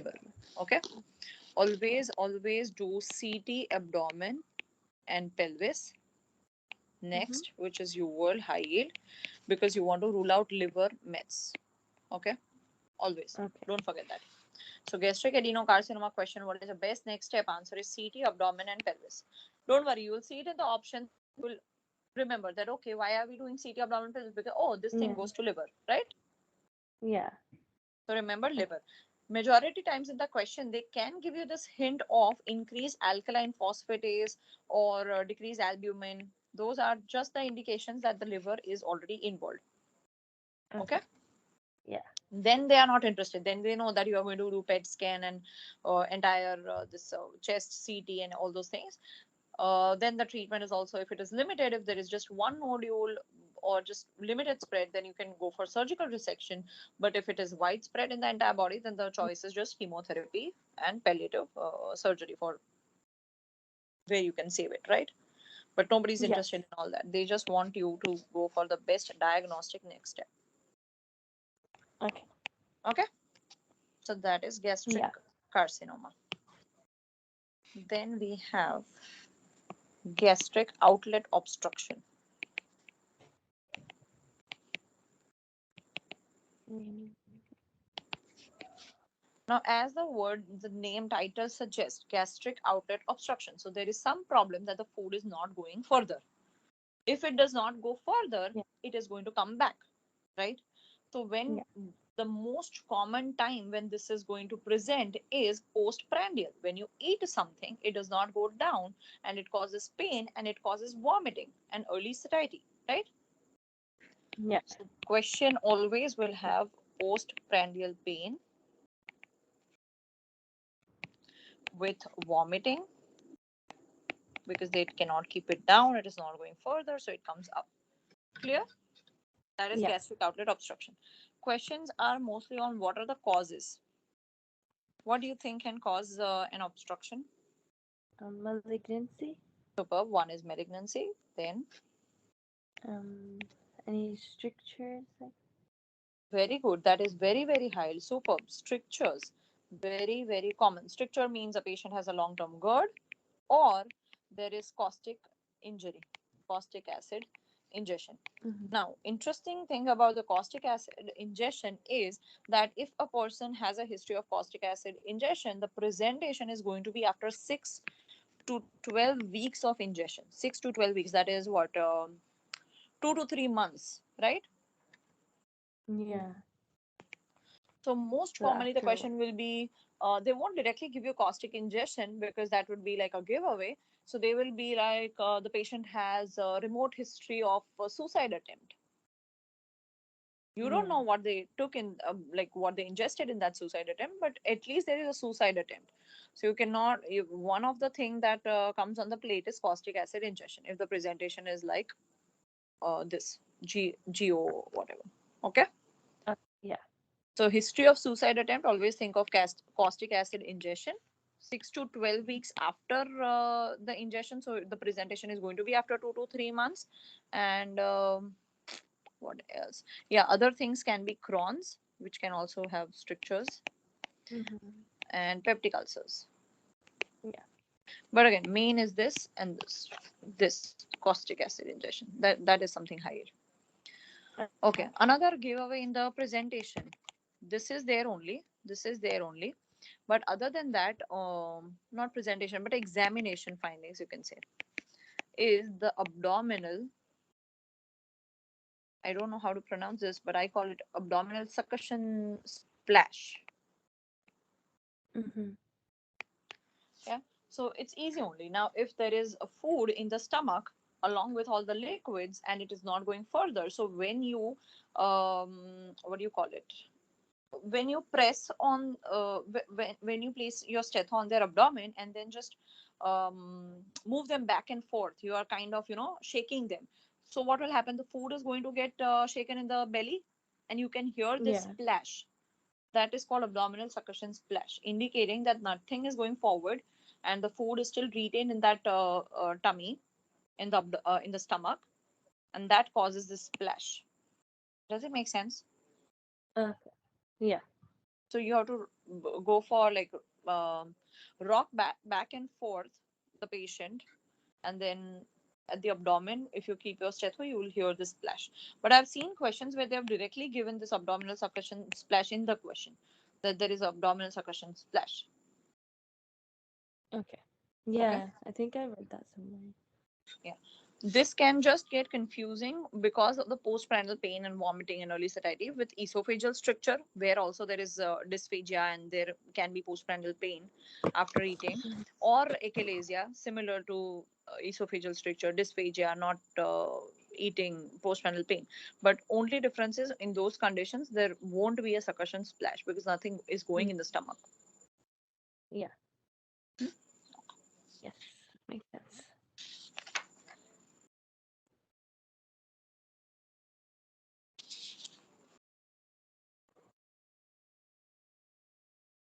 Mhm. Okay, let us take a 1 to 2 minute break, Okay. and yeah, that's okay. Yeah. Just a two I'll minute get break. some. Yeah. Okay.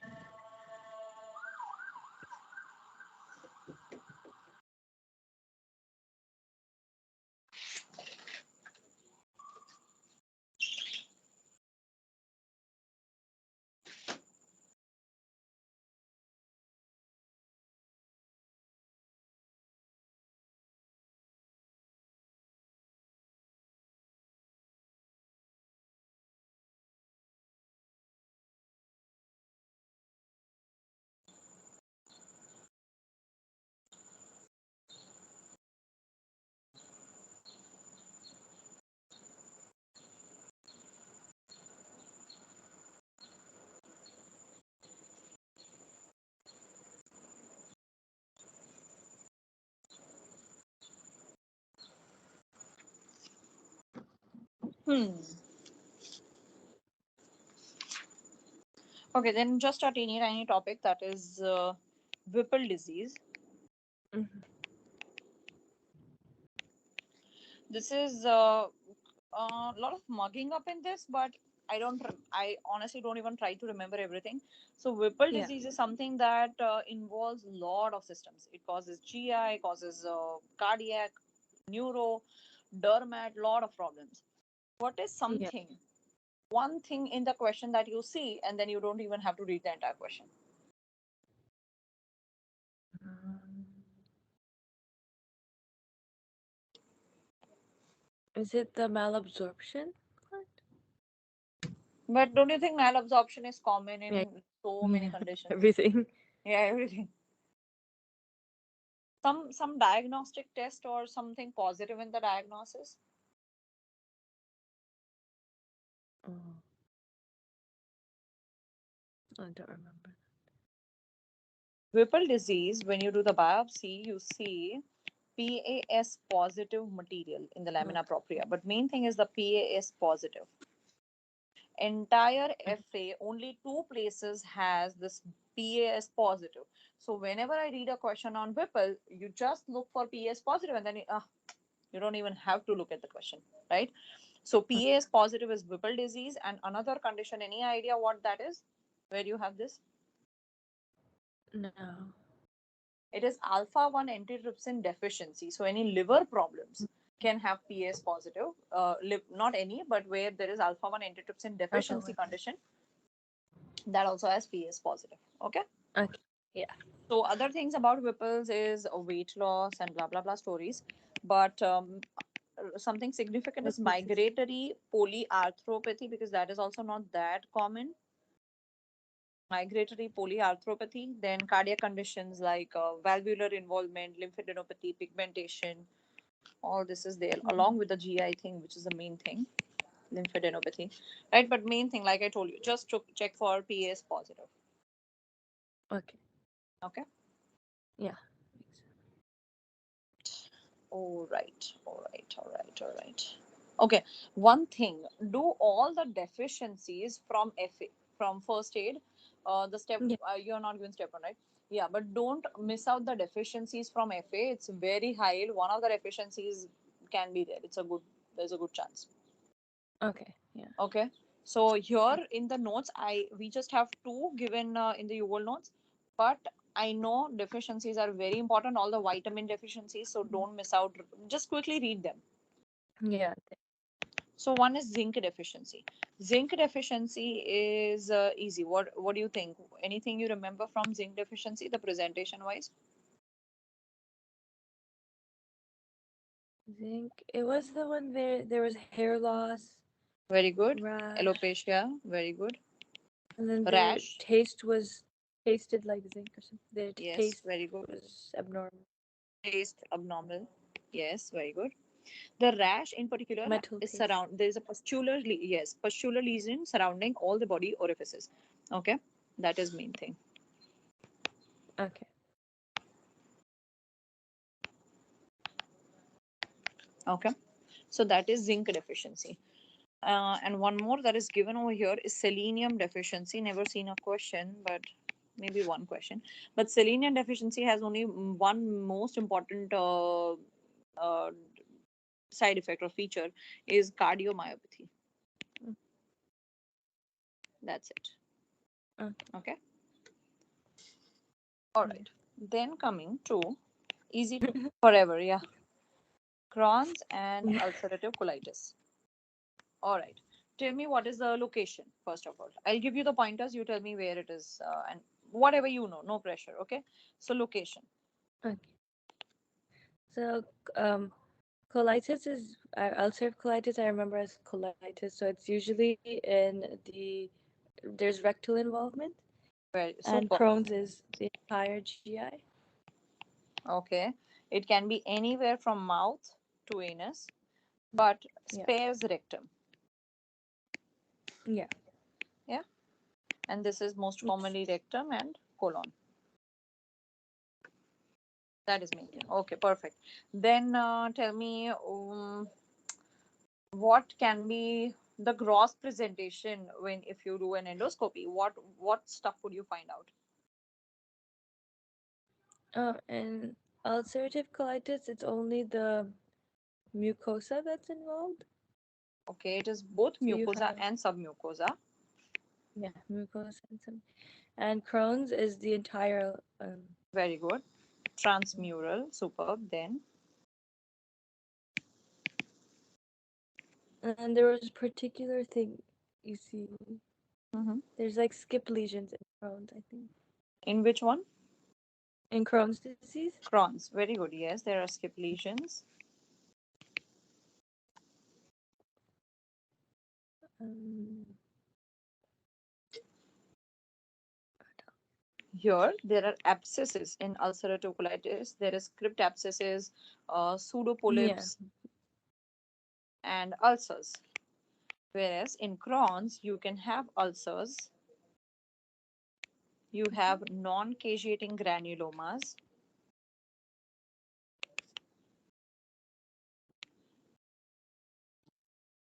right? And Yeah. linear ulcerations.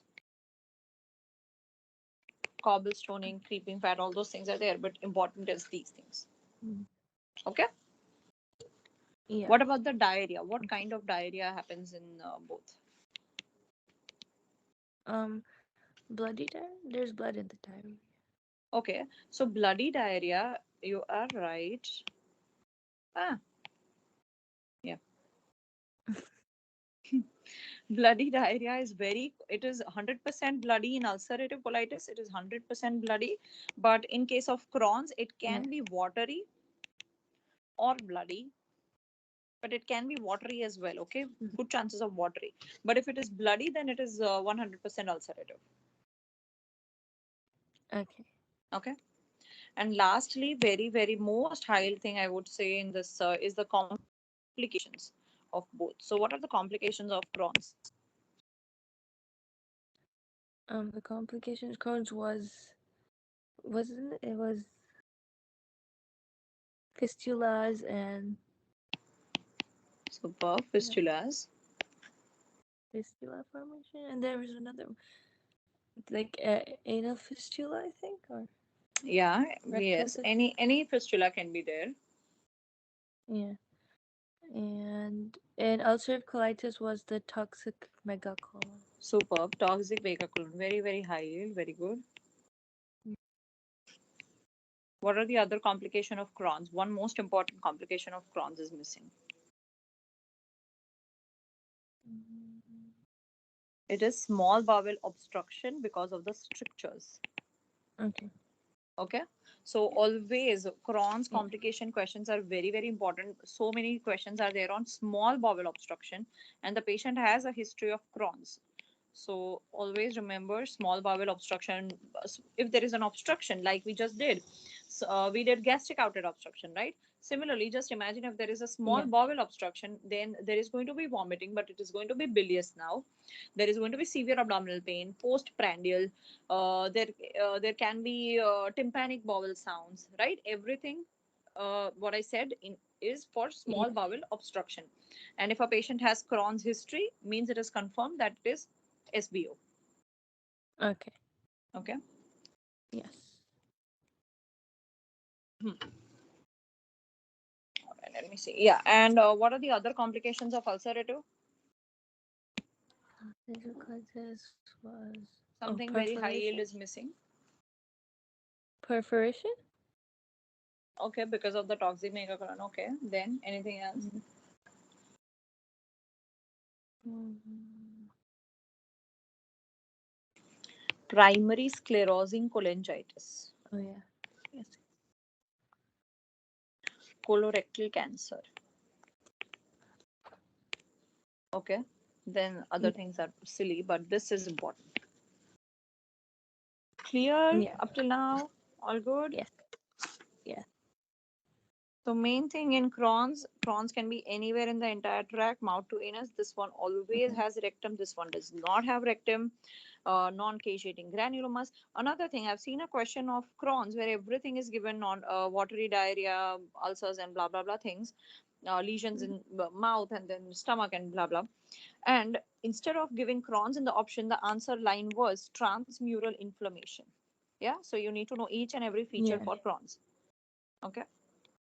Yeah. Complication is fistula, strictures, lot of questions on small bowel obstruction. I already told you the presentation, bilious MSS Mm. and postprandial pain and those things are there, but tympanic bowel. And also remember one thing, again, this is just a trick part they can give. Patient is on infliximab, which is a treatment for Crohn's. But infliximab, once the patient, for example, this is a long-term patient of Crohn's, young patient, smoker, has these things, and now present with bilious MSS. And few months back, he just started infliximab. So infliximab Mhm. can prevent new stricture formation, but it cannot resolve a stricture which is already there, right? So if a patient is on infliximab, Yeah. then you don't think that okay, then there should not be any stricture presentation. So let me go for something else. So that is wrong. Yeah. Yeah, Okay. Yeah. just look for the timeline. It cannot heal a current stricture. It can prevent a new stricture. Okay. And Okay. about toxic megacolon. So let's do toxic megacolon.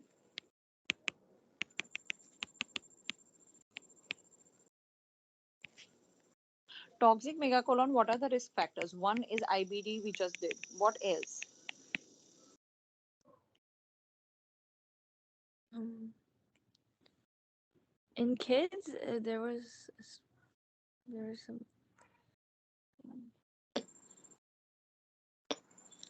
In adults, I haven't seen a question, like, I haven't even read about toxic megacolon in kids. I don't know. Yeah, maybe I'm confusing it. But GIT is your favorite, so I am looking forward to learn something No, which it's I not don't that know. good. um, But till I know, I don't know about, I haven't heard toxic I don't megacolon know. in kids. Um, In adults, what is the toxic other? mega. Where do you think there is toxic megacolon other than IBD? Any medication? Um, Side Probably. effect? Mm, I'm not sure. So it is a side effect of antibiotic, and most commonly it is clindamycin. Yeah, it's Okay. yeah, So yeah. yes, C. diff infection, which can develop after clindamycin. Most commonly, see there are a lot of antibiotics, but clindamycin, I something I remember. Yeah. So C. diff infection. Complication is toxic megacolon. Okay. Yeah. So again, diagnosis is easy. This is toxic as the word suggests. So there is going to be systemic toxicity, fever, tachycardia, Mm-hmm. hypotension. There is going to be bloody diarrhea. There is going to Yeah. be marked colonic distension on imaging, Yeah. and peritonitis signs and symptoms can be there if there is rupture or perforation. I mean, right? Yeah. Main thing is the management. So number one, if there is toxic megacolon, just give them some bowel rest, antibiotics, NG suction. But if a patient has toxic megacolon because of IBD, then the treatment is, if it is because of IBD, not C. diff, but because of IBD, then the treatment with bowel rest, NG tube, and antibiotics, you have to add corticosteroids only for IBD associated. That is UWorld. Okay. Yeah. If IBD associated, then add corticosteroids. And if the Okay. patient is, of course, unresponsive, then surgery would be the last resort. But this is high yield UWorld. All right. If I tell you, if I tell you this thing, that if a patient presents with, good question. Okay, this is a very good question. Patient has systemic toxicity signs and symptoms: fever, tachy, hypotension, has leukocytosis, and the abdomen is tympanic to percussion. Tympanic to percussion, and there is a rebound, the rebound tenderness and rigidity are not yet there. Antibiotics are already started. Mhm. What would you do next? And I'll give you two options. One is CT scan, and another is emergency surgery. Oh, CT scan? Why not emergency surgery? Because if it's not rigid, it doesn't have the signs of peritonitis. Superb. Very good. So rebound, So proud of you. Rebound it's the tenderness one thing and I'm good at. you no, you are good at a lot of systems, huh? Don't say that. But yeah, this was a good catch. So sometimes what happens is when we see hypotension, we see tympanic to percussion, we directly jump to the conclusion that okay, there is peritonitis. Let's open the patient, right? But you got it right. The rebound tenderness and rigidity are the real signs of peritonitis. If you don't have Yeah. them, means there is no peritonitis yet. So for them, the Yeah. answer is CT scan. You have to first confirm that it is this. This question is particularly undiagnosed IBD situation which has caused toxic megacolon. So you have to go for first Mhm. CT scan, diagnose it, check the colonic dilation, and then take it from there. But if these were present, then the answer would have been emergency surgery. Okay. Okay. Yeah. Also, one more thing. Do you do colonoscopy in toxic megacolon or not? No. Very good. So I've colonoscopy, that is just also very high. You do colonoscopy to differentiate between Crohn's and ulcerative colitis. That is true. yeah. But if it has progressed to toxic megacolon, then you do not do colonoscopy for the risk of perforation. Okay. Yeah.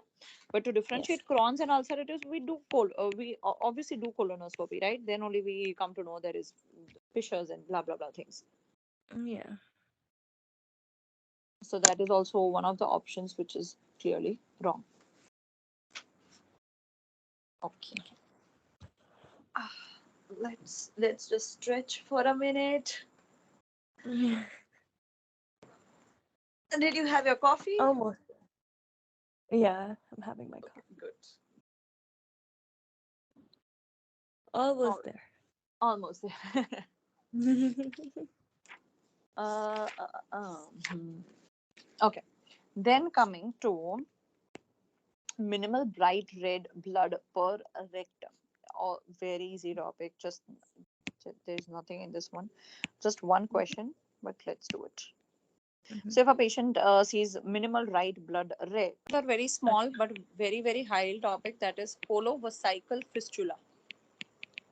As the name suggests, there is a fistula between colon and the bladder, right? Most common Yeah. cause can be Crohn's disease Yeah. or any malignancy or any diverticular disease. That can also eventually, a diverticulum can turn into a fistula.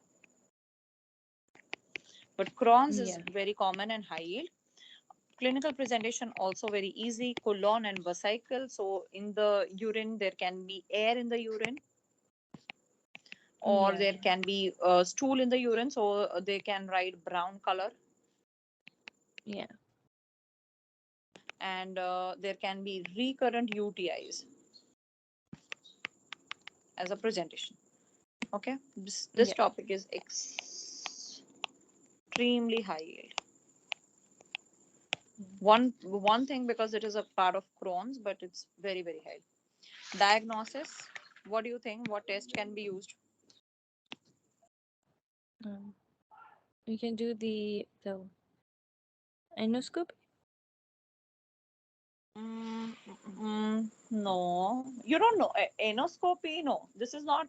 This is between colon and bladder, right? So you have to do Yeah. colonoscopy So to maybe exclude just colonic malignancy. But again, like, just imagine fistula opening is going to be like this teeny tiny. Do you think it's? Of course, a yeah. colonoscopy can catch it, but it's going to be difficult.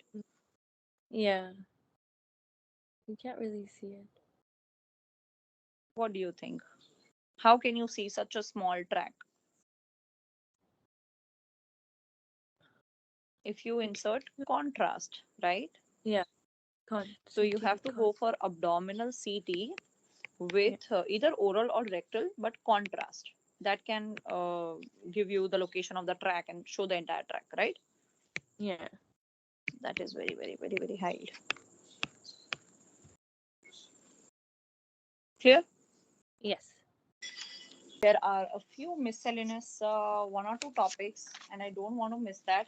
And one of those is the microscopic colitis, which is, I told you, it's extremely high, very easy. Yeah. So, microscopic colitis,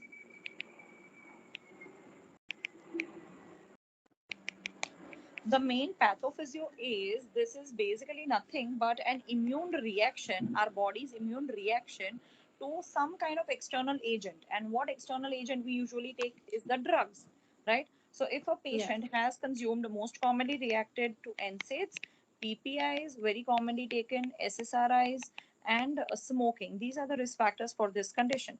So patient taking NSAIDs and the body starts reacting, this is an autoimmune response to these external agents. Mm-hmm. Very common with any associated other autoimmune conditions like diabetes or something like that. Any other autoimmune condition would be there, thyroid, diabetes, something to support our diagnosis, and most common in more than 60 years female patients. But main thing is it's an autoimmune reaction to external medications. How does the patient Okay. present? There is watery diarrhea, okay, and fecal urgency, incontinence, all adding to the diarrhea. There is abdominal pain, fatigue, weight loss, all that is there, but main thing is lot of watery diarrhea after taking starting the medication. So your body is not accepting it and flushing it out of the body. Make sense? Yes. Giveaway, giveaway for this topic is there are two types in it. When you do the biopsy of the colon, you will see either a collagenous type or a lymphocytic type Okay. when you do the biopsy. Okay. So if you see collagenous, the question lining would be there is thickened subepithelial collagen bands. Like you don't have to remember the subepithelial and everything, but in the question, if you know that a patient is taking a medication, after soon after that has watery diarrhea and there is collagen deposition, it's microscopic colitis. After taking a Mm-hmm. medication, watery diarrhea, and if the biopsy shows intraepithelial lymphocytes, again microscopic colitis. Okay. Yeah, because we don't have any other autoimmune condition which is causing band collagen bands and intraepithelial lymphocytes, right? Yeah. So the treatment is going to be remove whatever agents you are taking and give antidiarrheal medication depending on the scenario. But this is high, very, very, very, very, very high. But easy, but it is easy in a way. Collagenous, what you see, it's microscopic colitis. Yeah. Easy topic. We know this. That is irritable bowel syndrome. How is the patient presentation? What do you know about irritable bowel syndrome? Okay. So it can go from their bowel habits can go from either constipation to diarrhea. It can change, Very good. um, bloating, and it improves when after defecation. Very good. Superb. Superb. So most important two things you already said it. Number one is either it can be diarrhea predominant or constipation predominant, and it improves after passing the stool. Right. That is the main thing. Yeah. So technical Yes. terms, the diagnostic criteria is if a patient has recurrent abdominal pain or discomfort, 333 rule, for more than equal to 3 days in a month, for more than equal to 3 months, with more than equal to two of the following. I call it three only because it's two, but the total things are three. So 3 days, more than 3 months, and these three things will be there. One is symptom improvement after bowel movement, what you just said. Yeah. Another is change in the frequency of stool, change in frequency, and third is change in the form of stool, change in form of Okay. stool, right? Yeah. So this is the classic diagnostic criteria for irritable bowel syndrome. If there are any of these following warning signs, means it is not irritable and it is maybe inflammatory bowel condition or something else, not irritable. So any idea what are the warning signs which should not be there in irritable? Any blood in stool? Superb. One is bleeding, rectal bleeding. Then Weight loss. Very good. Weight loss. Two more. Mm, mm, Nocturnal signs Let's and see. symptoms. Yeah. Okay. Most Yeah. commonly, inflammatory bowel disease always has some nocturnal abdominal pain or something at night, right? But this one does Yeah. not have it. So nocturnal is very giveaway for inflammatory. And last is any abnormal lab findings, like maybe the ESR is high, CRP is high, or family history of colon Yeah. cancer, electrolyte disorder, something like that. So abnormal labs. Okay, bleeding, Mhm. nocturnal, weight loss, abnormal labs. If you have these things, it's not irritable. Next question is, what is the management of irritable? Is it symptomatic management? Symptomatic, very good. So you don't no need of further workup, and just symptomatic. If it is Yeah. diarrhea, then give anti-diarrheal medication. Constipation, then give that, right? And Yeah. what is the Yes. diagnostic test?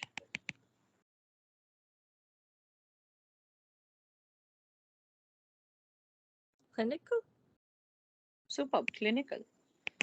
No further evaluation, clinical diagnosis. Both you hold. Okay. Yeah. Then coming to,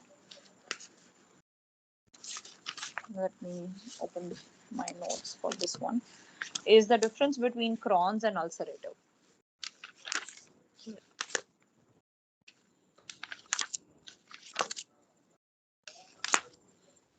Here it is. Okay. All right. So we have small topic but high yield, that is factitious diarrhea.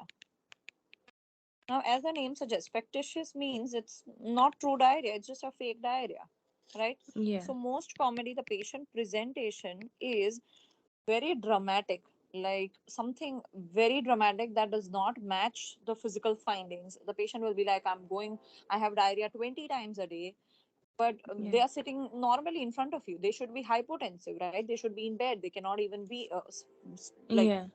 come to you, right? They have need Yeah. to have that weakness. So dramatic presentation which does not match with the physical examination findings, um, or frequent, they're either they are bluffing or actually they have diarrhea but they are not true diarrhea. I'll prove it how.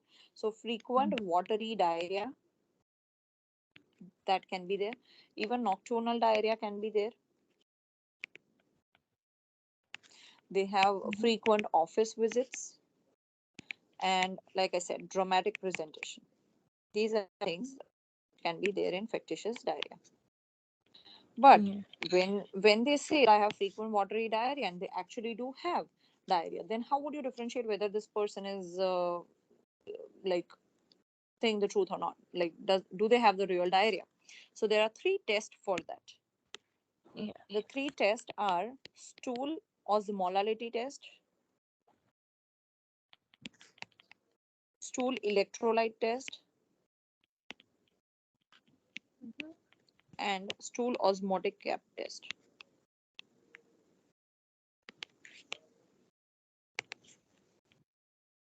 Stool osmolality. I can't. Hmm, I can't see what you're writing. you cannot see what I'm writing. No, Oh, I can't see the stool osmolality. you can see that. No. Oh, you cannot see all.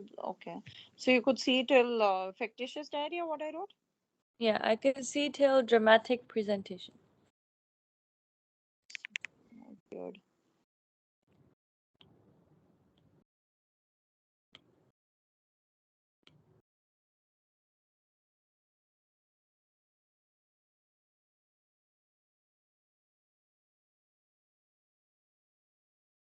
Yeah. Can you see it now? Can you see the screen? Yeah, yeah, I can see the screen. Okay. Can you see the notes? Mm, yeah, now I see the notes. Okay. Can you see stool osmolality and everything? Yeah, yeah, now I see everything. Okay, perfect. All right. So first is stool osmolality test, where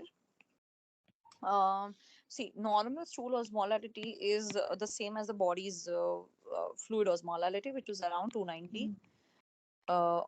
milliosmoles. Okay. Mhm. And it should remain constant if there is an organic GI disease. It should remain the same. But if Okay. the stool becomes hypoosmolar, Mhm.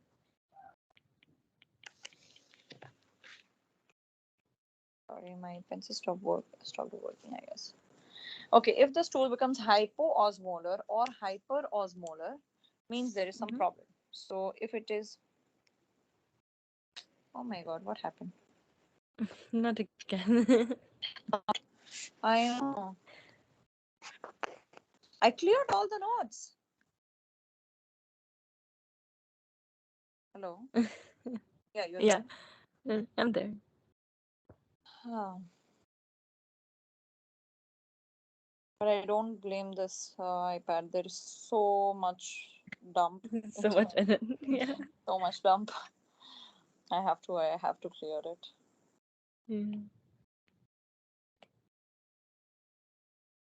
Okay. Okay, it's not ready to comply. It doesn't want to come. Yeah. Okay. Oh, here it is. Can you see it? No, I can't. Not yet. You can? No, No? no. I see I see the notes, but it's just blank. Okay. Mm.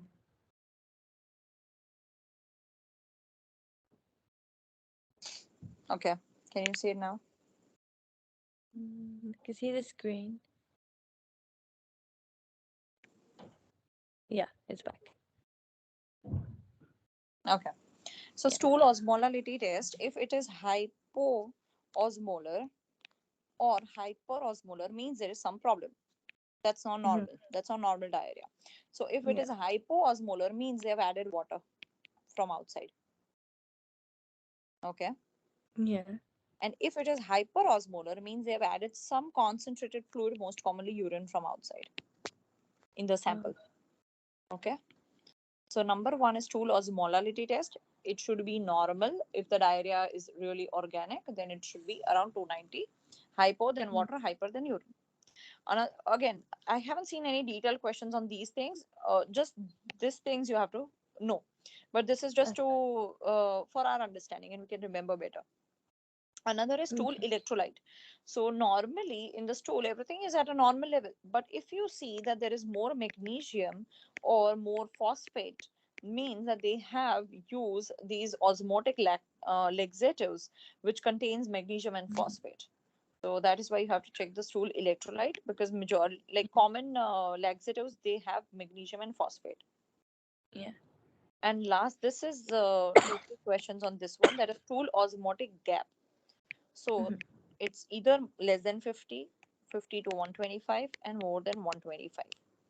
Okay. If the stool osmotic gap is less than 50, means it is secretory diarrhea. Okay. The Yeah. osmotic gap, if it is less, means it is secretory diarrhea, and for that they have either taken senna or bisacodyl. Again, you don't have to mug up these things, and just don't even write it down, and don't clog your head for because of this. Just Yeah. writing for our knowledge. 50 to 125 is indeterminate, and then we are also confused whether this person is bluffing or not. And more than Yeah. 125, it is means it is osmotic diarrhea. Lot of water in the, Okay. that is why the gap is more, just lot of Yeah. water. So that is either lactulose or polyethylene glycol, which causes osmotic diarrhea. Okay. Yeah. Okay. So either one way or the other. If either the osmotic gap is very low, problem, very high, problem. Similarly, hypoosmolar, problem, hyperosmolar, problem. Problem. Yeah. Okay. So if they Yes. ask what next step would you do, and one of these is in the option stool osmotic gap, uh, they'll not give all the three together. One of them will be given, and that is your Yeah. answer. Okay. Okay. And one more thing is the Yeah. characteristic biopsy finding in these patients. You don't have to do it, but just a fact that the Yeah. biopsy finding shows dark brown discoloration, which is also called melanosis coli. Mhm. dark brown discoloration of the colon, and the lymph nodes are like shining, but the colon is becoming very dark.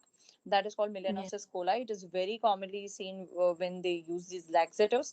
Main thing is it develops in 4 months of laxative ingestion, so chronically they are using it, and it is self-resolving. Once they stop taking the laxatives, it becomes better also in the same amount of time. So it is reversible, I should say. Yeah, Okay. if you stop the laxative, it will come, the colon color will be back to normal. Okay. Okay, Yeah. so that is factitious diarrhea. Mhm.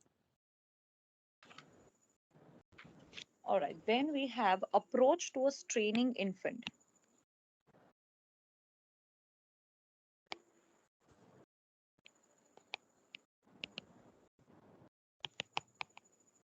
So if there is a straining infant and is ill appearing, straining means what? That it is an indication that there is constipation, right?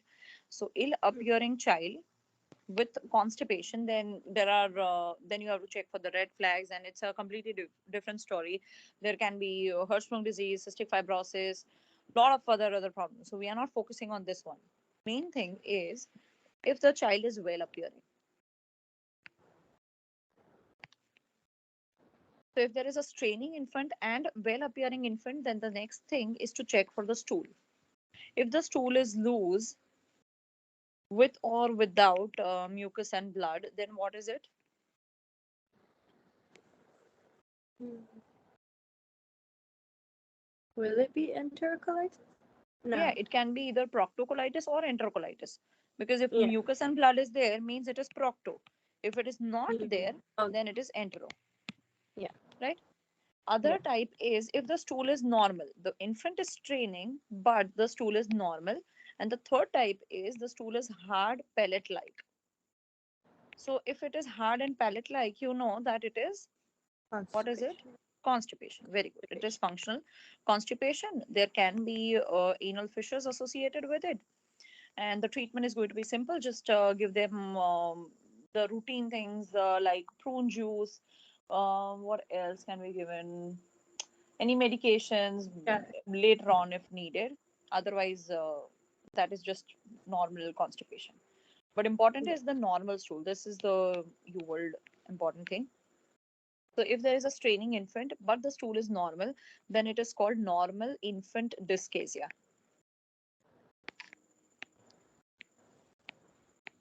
Okay, it is normal infant dyschezia. So this is one of the option they will give you, and they'll mention this thing and this thing in the question, and then you might want to go for constipation. But remember, normal stool is not constipation. Just training and normal stool is not constipation. It is normal infant dyschezia, which is a condition which is something very normal. It resolves by age 9 months. Once the gut nervous system becomes more mature, defecation becomes more coordinated, it just goes away. Okay, so you can say that this is just because right now the gut system is little immature. The nervous systems is not that up to mark. So it resolves Okay. in 9 months once the nervous system matures. Okay, so what should be the management of this? The answer is reassurance and Yeah. observation. Clear? Yeah. So when there is a straining infant, well appearing, check for three things. How is the stool? Loose stool, mucus and blood, enterocolitis, proctocolitis, normal stool. Then just reassure and observe because it's going to get better. It is normal infant dyschezia, and hard stool, then constipation, anal fissures, and treat accordingly. Clear? Yeah. All right. Zayad, are you following? Is he there? No. I think he's there.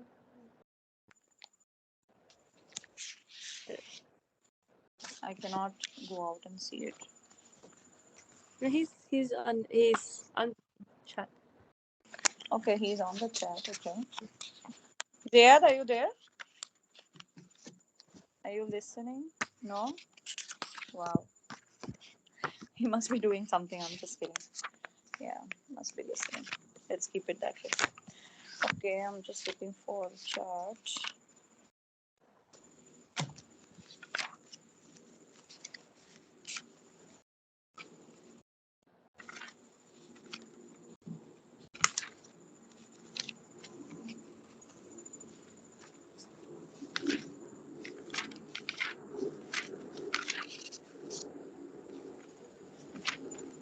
All right, this is the bilious MSS in Yeah. neonate. Very, very high. Mm-mm-mm.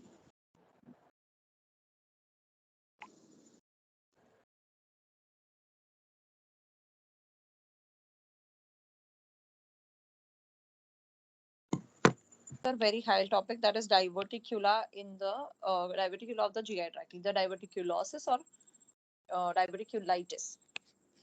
Yeah. Let's start with diverticulosis.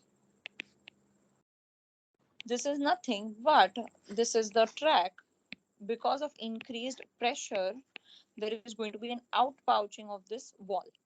It has become weak and there is going to be outpouching. So common in older people because their walls are already weak now. And if there is Yeah. increased intraluminal pressure, it can cause this outpouching. This pouch is known as diverticulosis. Yeah. Yeah. And once this pouch gets inflamed, it is called diverticulitis. Yeah. Okay. So most Yes. common etiology risk factor is constipation. Mm-hmm. Constipation is going to increase this pressure, which can cause this what do you call outpouching. When they Okay. say there is main giveaway of diverticulosis is large volume bleed, like heavy glass. They can fill even a glass. Large volume bleed, which is painless.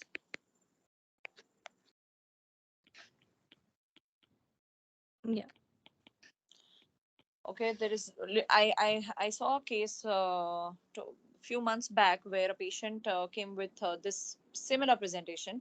There is so much of red blood, and they brought a bit of the sample, but they were also Mm-hmm. like he just drank beet juice yesterday, so maybe it is because of that. And then they waited the whole night, but in night also, so this was his third or fourth episode. And beet juice, if they have consumed also, then too, it should not go for four consecutive episodes, right? So Yeah. that is diverticulosis, painless. The person is saying, I don't have anything. But the risk factor, when we took the history, turns out that the patient was taking Advil for a long time and he did not, he was completely fine. He's 83 years old, completely fine. He did not need to take Advil, but he was like, one of his friend was taking. So he has been religiously taking Advil for no reason. Oh my God. Yeah, and then he turns out to have diverticulosis, painless, large volume bleeding. Yeah. Because of that painless large volume bleeding, the patient presentation can be lightheadedness, hemodynamic instability, which is very Yeah. obvious. Now, if they have this painless large volume bleed, and one or some confusing options can be hemorrhoids, Mm-hmm. that is also painless bleed, and Yeah. angiodysplasia of colon. So hemorrhoids is also painless bleeding, but only difference it's not large volume. It's Okay. just very like spotting kind of a thing, bright red blood on toilet paper. That's it. It's not large, not large volume. Yeah. And angiodysplasia of colon also same. It is also painless bleeding, but angiodysplasia is because of bleeding from venous source, not arterial, venous. That is why it is Mm-hmm. also small volume, not large volume. Okay, so that is why you rule out these two. Large volume and painless, that is just one thing, which is diverticulosis. Okay. And now, if they say that the X-ray is normal in the question, it is mentioned. What is the best next step in the diagnosis? What should be your choice? What do you think? You have two options. You have colonoscopy and you have abdominal CT.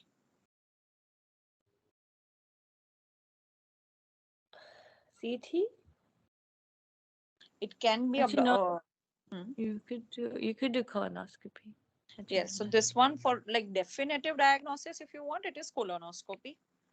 Yeah. And CT abdomen can also actually see this, but definitive is colonoscopy. Yeah. It can X-ray can be normal is the point that I wanted to establish. X-ray can be normal. Colonoscopy is contraindicated in diverticulitis where there is inflammation because now there Yeah. is a That. risk of perforation. Yeah, but not Yeah. in culosis. It can be done. Okay. Hmm? Okay. Yeah. Okay. Mm, mm, mm. Yeah, so I think diverticulitis is also clear only from this. The other topic is diverticulitis, but it's easy because now this outpouching is inflamed, so there is pain, fever, nausea, vomiting. But fever starts means it is itis, right? And Yeah. diagnostic test can be because we cannot do colonoscopy. It is abdominal CT scan, which is UVOL. Okay, management is going to be Yeah. simple. Just give some bowel rest and give them antibiotics. Complication, this is itis, perforation, abscess, Preparation. like infection, inflammation spreads, fistula formation, right? All those Yeah. things. Main thing is you don't do any scopy or sigmoidoscopy, colonoscopy, barium enema. That is contraindicated. Clear Okay. with this thing? Yeah. That's Perfect. fine. Another easy topic we know that is Zenker diverticulum. What is a giveaway for Zenker diverticulum? Is it the full foods? Is there's like unchewed food that comes out, or it's there was that, or there was smelly Hmm. Halitosis. Yeah, halitosis. that is foul smelling breath. So Yeah. halitosis very very giveaway for Zenker diverticulum. There can be dysphagia. Main problem with Zenker's is what? There is a diverticulum in the esophagus. So the In the food gets esophagus. lodged in that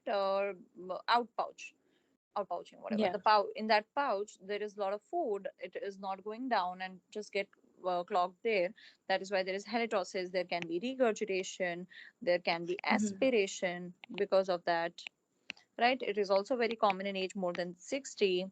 There can be a neck mass that you can palpate, but main thing is this one. Other thing is what is a diagnostic test which is UVOL? What do you think? Barium enema. Not enema but esophagogram. Oh, Yeah, but you're right, I know what you meant. Barium esophagogram. What if I tell you that the other option is upper GI endoscopy?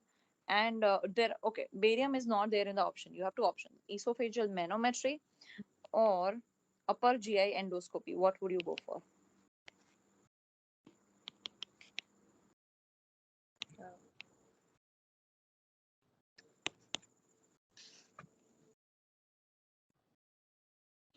I mean, I wouldn't do manometry, but upper GI endoscopy, there's risk of perforation. So I don't But this is not inflamed. know. It Yeah. would Then not upper cause GI. perforation. Still, answer is not upper GI. It is manometry. Okay. Oh, Is okay. other if barium esophagogram is not there, then you can go for esophageal manometry. Because see, when you do this esophageal manometry, there is if there is an outpouching over here, then the contractions, of course there is going to be normal contraction, but There's because of this break in the line, there is going to be some abnormality that is going to be noted. yeah. Yeah, this area is out, right? So the normal contraction rhythm is not going to be there. There is going to be a break in it. So second option is going Okay. for the manometry. Upper GI endoscopy we are not doing, not for perforation. Like it can cause perforation at the end, uh, but that is a risk for any like whenever you do endoscopy, it's going to be a risk. In this one Yeah. particular, we don't do because the scope can get lodged over here. It can get stuck basically. It can Okay. enter the diverticulum, injure that part, or it can Get stuck. maybe if it is a small diverticular opening, it can even miss it, or it can just the hook. I mean, it can, what do you call it? Yeah, Get it can get yeah. fixed over there Stuck there. somehow. Yeah. Yeah. Okay. Management Yeah. is simple: cricopharyngeal myotomy, right? Yeah. This is just a herniation. Most commonly, the location is the posterior. This is a posterior herniation between the cricopharyngeal muscle.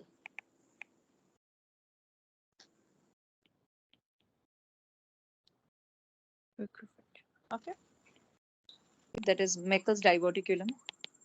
What do you know about Meckel's diverticulum?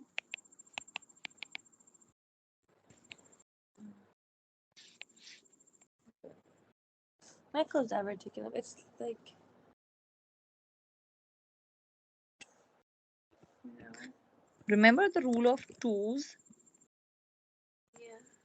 Number two, It's when that like, hmm, yeah. It's like a diverticulum, isn't it? hmm, In kids, yes, but it's the appendix junction, the right side.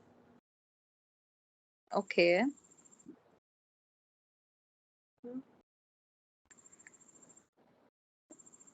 The two rule you don't remember? Two is that is it's very common. It's seen in two. The prevalence is 2% in the entire Yeah. population. It is seen more common in males. The 2:1 ratio, common in males and females, and it Oh, is most commonly seen at age 2 years. And it is two yeah. centimeter or not 2 centimeter, 2 feet located within 2 feet of the ileocecal valve. Again, we don't have to mug up these things. It is just if you Yeah. remember, great. If not, it's okay. Most commonly, if you see in a Up question to a 8. 2-year old child presenting with some GI problems, think of Meckel's first. Okay. So how do they present? The most common presentation is they are asymptomatic. There's no presentation. Yeah. Okay, it can be an incidental finding. So number one is asymptomatic. Number two, if it has presentation, it is painless hematochezia. Very, very important. Painless. Okay. Yeah. Then they can have, like, it depends what is the like the association. It can be associated with intussusception or volvulus diverticulitis and all those things. Then there can be pain, there can be peritoneal signs based on all the stuff. But majority questions you will see this too: asymptomatic or Yeah. painless hematochezia. What is the diagnostic test that you use for this one? That's the old question. Did you do an X-ray? Mhm. There is a particular scan for this one. It is technetium 99. Oh yeah. Yeah, Yeah. it's okay. Technician. You'll see it in the options and you'll know it, because this is like very common, a very peculiar one for this one. For tectinet scan. Okay, technetium 99 for tectinet scan. That is for the Meckel's diverticulum. And treatment is surgery for the symptomatic patients. If asymptomatic, you don't touch it right now. Clear? Yeah. So that is Meckel's diverticulum. Another very weird question that I saw with Meckel's. Most commonly, we are used to seeing this in patient age 2 years, right? So sometimes if a child comes at 8 years, 7 years, you don't think of this one. So there was a atypical question where they gave this age of 7 or 8 years, and the presentation was exactly like this: painless hematochezia, incidental finding, and all those things. What is it? And the answer turned out to be Meckel's diverticulum. So keep that also in mind. Okay, that it's not necessary that it is absolutely at age 2. It is common at Yeah. age 2. Okay. Okay. Yes. And one other way of asking this Meckel's diverticulum is not giving in the option directly the word Meckel's diverticulum. They can say abnormal or heterotropic gastric mucosa or pancreatic tissue. These two are the most common tissue seen, like things seen. Pancreatic tissue and gastric And mucosa. gastric mucosa, heterotropic gastric mucosa or pancreatic tissue. Okay.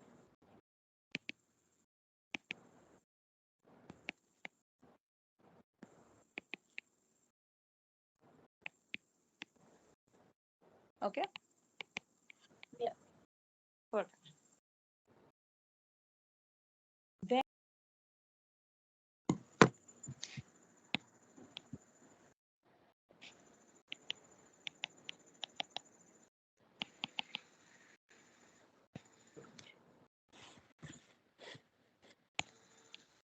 So bilious MSS in a neonate, you have to, number one, when do you see a non-bilious MSS and when do you see a bilious MSS? What does that indicate? When it is bilious, what does it indicate? That it's from the stomach. No. Yeah, you are thinking right. So when it is not stomach, but it is beyond stomach. So we know that Yeah. when it becomes bilious, means that it is something after the duodenum is also involved. Yeah.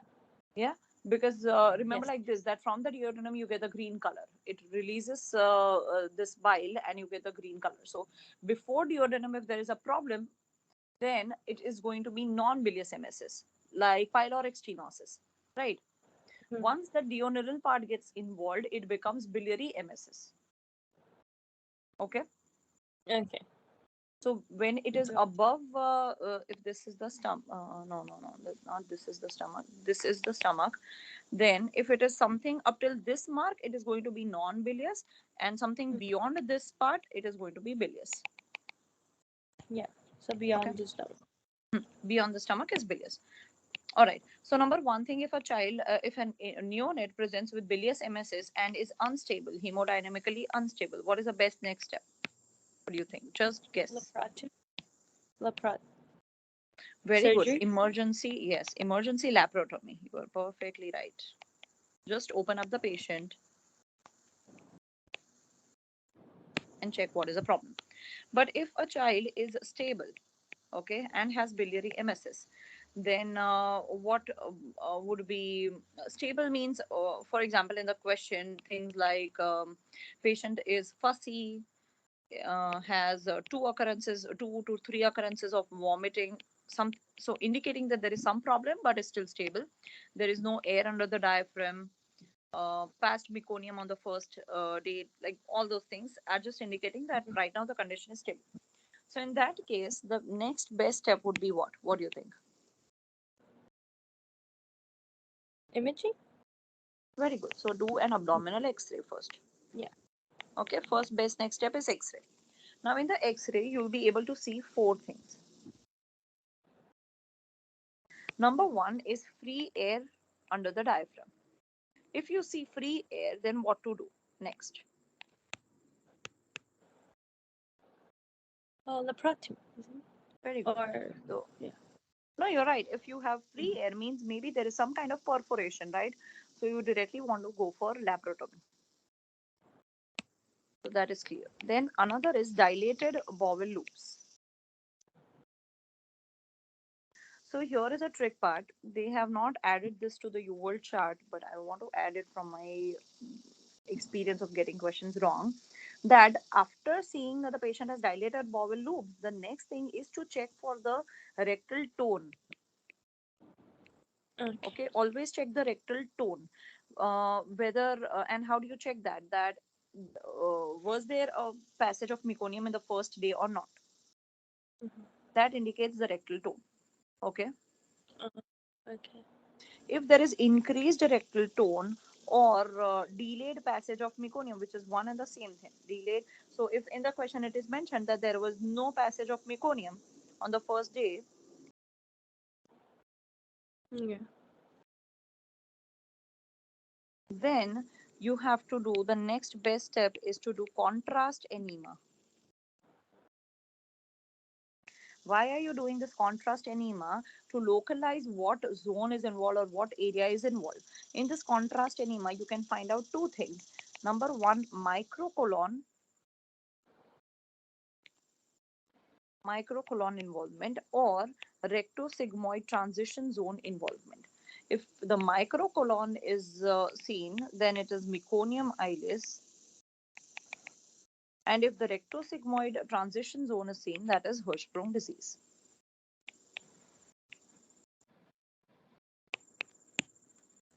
I have a, in the notes, there is a good contrast enema picture given. I'll share it to the group, Yeah. differentiating both of these. Okay.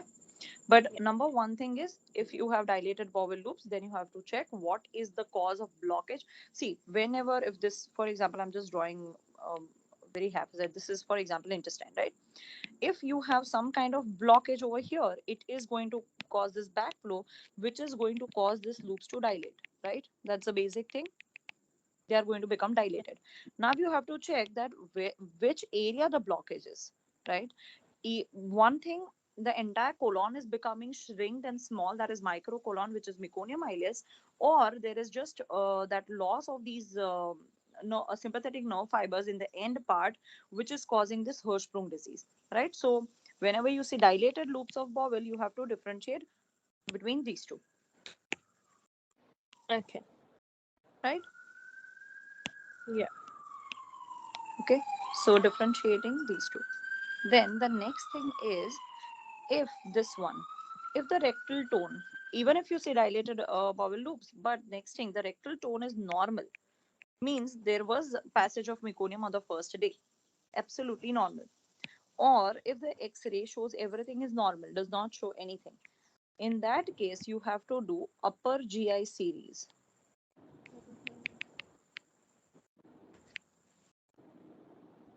So either a patient, number one, a patient has dilated bowel loops, but the rectal tone is normal, do upper GI series, or the X-ray shows nothing, do upper GI series. That is going to tell you the answer is malrotation. Oh,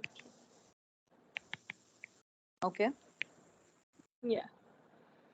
All right. And the last thing is going to be the double bubble sign. If you see double bubble sign, what is it? What do you think? You remember? That's the duodenal atresia. Superb. Yes. Double bubble sign is the duodenal atresia. So these are the five possibilities we are looking at. One is perforation, other is whether it's meconium ileus or Hirschsprung disease, fourth is malrotation, and third is duodenal atresia for biliary MSS. Yeah. Clear? Yes. Okay. You want to walk me through the chart again? It's because it's very Okay. high. Yeah. So So biliary MSS. first, yeah. So if a baby's got biliary emesis, you check if they're stable or unstable. If they're unstable, then you'll do a emergency laparotomy. If they're stable, then you'll do an X-ray. And Hmm. if the X-ray shows free ear, then it would also be emergency laparotomy. Okay. Then if it shows dilated bowel loops, then you check for the rectal tone, and Very good. that will be by the if the meconium has passed. Okay. Very If good. it's increased, then Hmm. you do enema. Very good. Then you can, yeah, do enema. Then if it's microcolon, Hmm. that means meconium ileus. Hmm. And the other one was Hirschsprung disease. Very good. So in that you see rectosigmoid transition zone. Yeah, transrectal sigma. Hmm. And if it's not increased or if the X-ray is normal, then you do upper GI series, and that Hmm. would show malrotation. Perfect. Perfect. Perfect. Okay. Okay. And then it was the double bubble sign that shows duodenal atresia. Super. Yeah. Double bubble is duodenal atresia. Very good. Let me share that picture first. Otherwise, Yeah. I'll forget it. Here it is. Yes.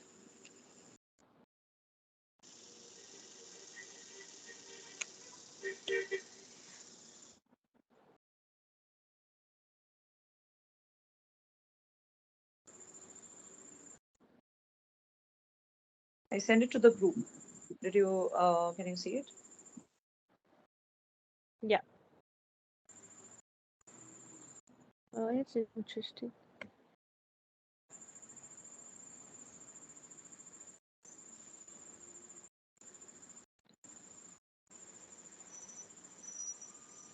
It's just about memorizing it, I guess, isn't it? I know. You know, I hate meconium ileus. So let's do the difference between these two to understand it more. Okay. it. Yeah. So main problem is, like I told you, first of all, just remember like this. Let me make it more simpler. If, for example, this is the intestine, okay? Now, Yeah. when I say, if I put a huge block over here, what is going to happen? There is going to be backflow, which is going to affect this intestine, and it is going to become swollen and dilated, right? Yeah. Okay, like a pipeline, you put a block and it's going to become dilated. So meconium ileus is something where there is a narrow, you can say underdeveloped colon. That is why it is called microcolon. The block here is that the entire colon is very very thin and Very small small. because it is unused. Yeah. So because it's Yeah, very you can thin, see that what in is going to happen? Yeah, you can see it there, right? In the yeah. picture. So it is the area above it is going to become entirely dilated. So that is microcolon. Mm-hmm. Okay, so in the contrast enema, if you see a microcolon, means it is meconium ileus. It is very common thing which is seen in cystic fibrosis patient. Whenever you see meconium ileus, you have to keep cystic fibrosis in your mind. Okay. Yeah. Second thing is the Hirschsprung disease. Hirschsprung disease is associated with what condition? Any idea? Yeah. It was with Down syndrome, isn't it? Superb. Down syndrome. Very good. Down syndrome. So in Hirschsprung, what is the problem exactly? That there is increased rectal tone because those nerve fiber. There was something about the which uh, which nerves, but I forgot that. Which sympathetic fibers? Let me see if it's Mm, given somewhere. It should be. Basically, the sympathetic fibers are absent, and hence that particular area remains contracted. It does not dilate. Some overactivity. It should be there. Hirschsprung should be given. there's something. I just want to know the exact name of the nerve plexus, which clearly I forgot.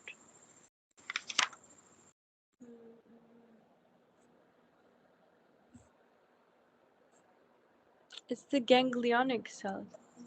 Ganglionic cells? I think so. Okay, you might be true. I honestly, I just don't remember the nerve plexus. There is no question on that, but Yeah. I want to know.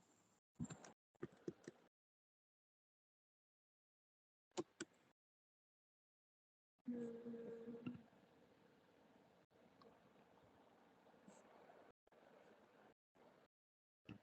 Yeah, it is ganglion cells. Yes, yes. Failure of the neural crest cells, precursors of the ganglion cells, to migrate completely during intestinal development during fetal life, resulting in this aganglionic segment of the colon fails to relax. So everything that I said was right, but main thing is that it fails to relax because they are not there only. They do not migrate and come here. Absence of the ganglion cells, yeah. right? So the Yeah. main problem is if this is the lining and there are no ganglion cells over here, then the relaxation is not going to happen. No relaxation, so this is going to be very constricted and tight, and the area above it is going to become dilated, right? And the Yeah. entire rectum down here is going to be shrunken. And this is the rectosigmoid transition. This is the transition zone between the rectum and the sigmoid, and which is going to be dilated, which is seen in the picture that I send you in the group. There is a Yeah. dilated part, right? So that is a Yeah. transition zone. Yeah. It makes sense. Perfect. So that is seen in Down syndrome. The typical level of obstruction here is the rectosigmoid junction, rectosigmoid transition zone. Here, the level of problem is the ileum, and meconium consistent. That is okay. There is a squirt sign. Squirt sign means the doctor is basically what is a good word? There is forceful expulsion of stool after rectal examination. That is going to be Yeah. seen in Hirschsprung It's disease. good. Yeah. Yeah, that is the squirt sign, which is absent in meconium ileus. Okay, Okay. so that is the difference between these two. All right. Coming back to the theory now, because these are all over. Then comes into susception. So intussusception, what is the most common presentation?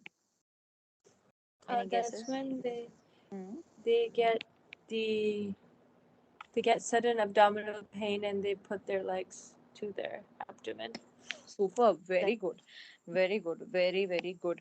This is one line given in the question. You know, it's intussusception. That is periodic pain with okay, periodic pain with drawing legs towards their abdomen.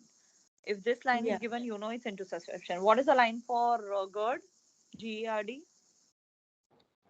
Here it was the arched back. Very good. Arching of the back. Perfect. And I don't know why, but randomly this thing is coming to my mind. What was the one thing very important for aortic regurgitation? Do you remember? Aortic. Yeah, aortic regurgitation murmur. You can Oh, hear when you that in get a particular forward, position. when Yes. you move forward, it gets louder. Very good. So you ask the patient to lean forward, full expiration, and put your stetho, press it against their ribs in that whatever left side Yeah, above the diaphragm, right? So that yeah. is for aortic regurgitation. Okay. So this is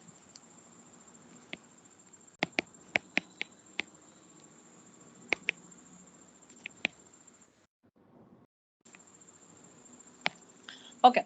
Now, what are the most common risk factor or cause for intussusception? Most common. What do you think can be very common?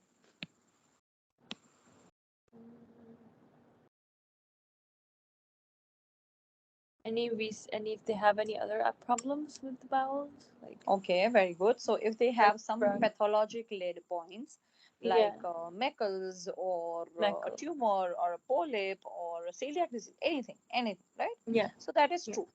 What is other most common finding? Risk factor, I mean.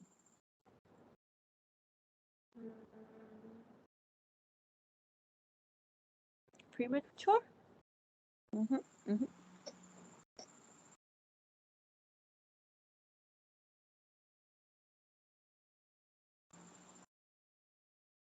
Not Mm-hmm. What is the most common cause of pericarditis? recent viral illness. Very good. So recent viral illness is over here also. Recent viral illness.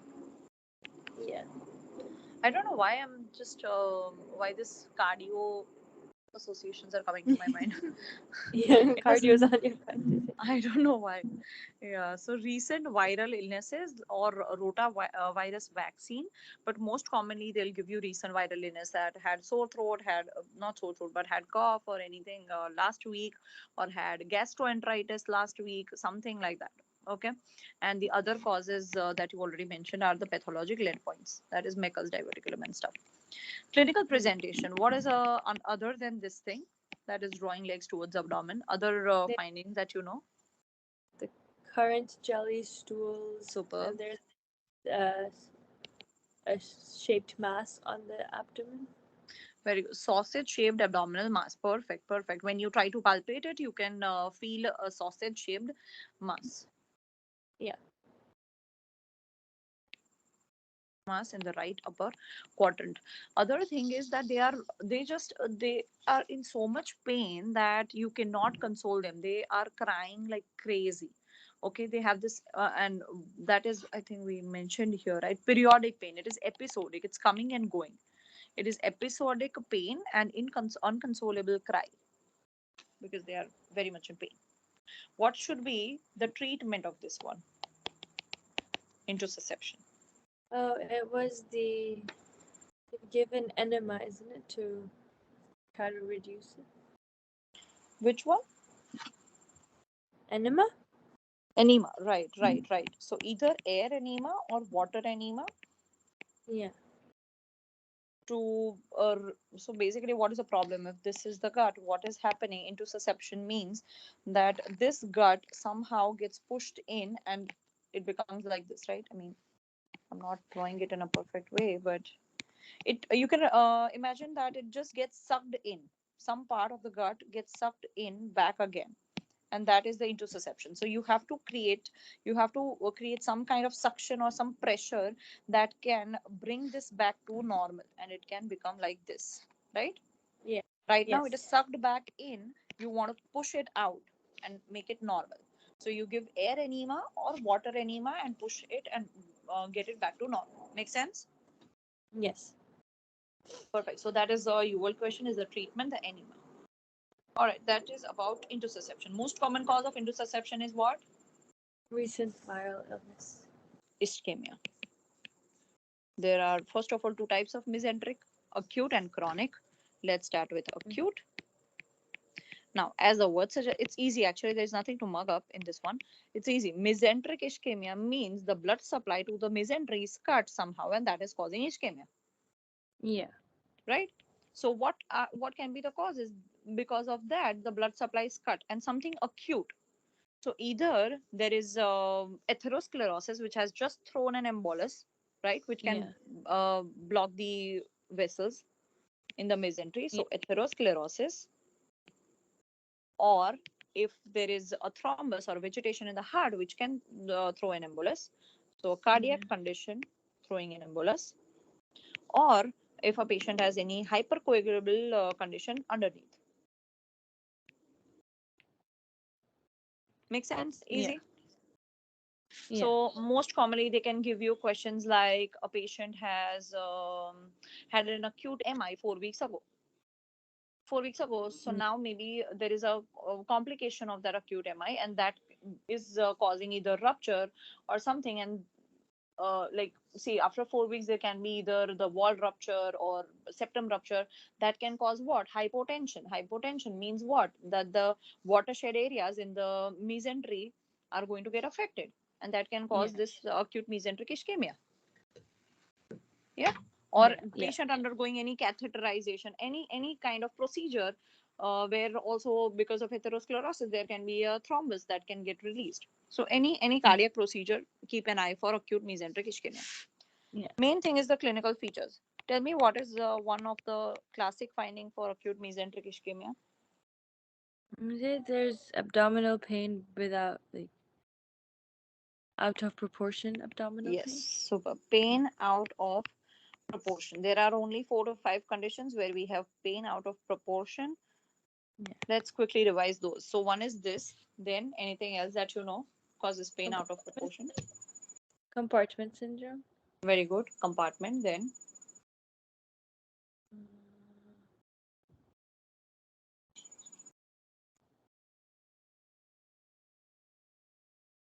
Something to do with the heart. even I'm thinking now. There is one in there is one in MSK. Every time I forget that. Oh, this time I got it. Complex regional pain syndrome. That also has pain out of Yeah. proportion. Complex regional pain syndrome, something like that. Yeah. Where because of Uh, any infection or something they had, and there is the abnormal cytokine, like lot of cytokines are released, and then they have like lot of pain in entire body. That condition, complex okay. regional pain syndrome. Compartment. Okay. Then one more is missing. There's one more. Pain out of proportion.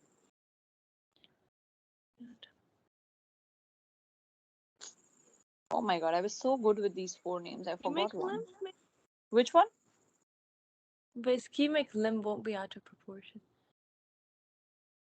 Ischemic limb. Yeah.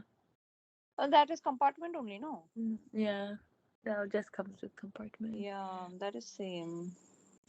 There was one. Bladder pain. Bladder pain. No, Bladder pain but syndrome. I the don't one think. with the woman. Because they have a lot of pain, but Yeah, they do have a lot of pain, but yeah. there is. Is it in psychiatry somewhere? No, Mm, I don't know. I forgot. Let's find out. There are four causes that I know. There are four. One more, something. It's just not coming to me right now, but I know it's there Neck fat. somewhere. But that's also compartment syndrome. Oh, no, no, no. That is one. Necrotizing fasciitis. Yes, in Yeah. infectious disease. Right. Yeah. Thank God. That Yeah. would have bothered me too. Yeah. Yeah, same here. Yeah, necrotizing fasciitis, compartment syndrome, complex regional pain, and acute mesenteric ischemia. Acute Perfect. mesenteric. There we go. Okay, so the number one is pain out of proportion. Now, in the question, they are not going to serve this line on the plate for you, right? So, what they will Yeah. give is very severe pain, but when you palpate, on palpation, there is mild diffused tenderness. This line is given in the question usually. Severe pain, when the patient is describing, they say that I have very severe pain, but when you actually palpate, there is Yeah. mild diffuse tenderness. Yeah. That indicates that this is pain out of proportion to the examination findings, which is this. Yeah. Make sense? Yes. Okay.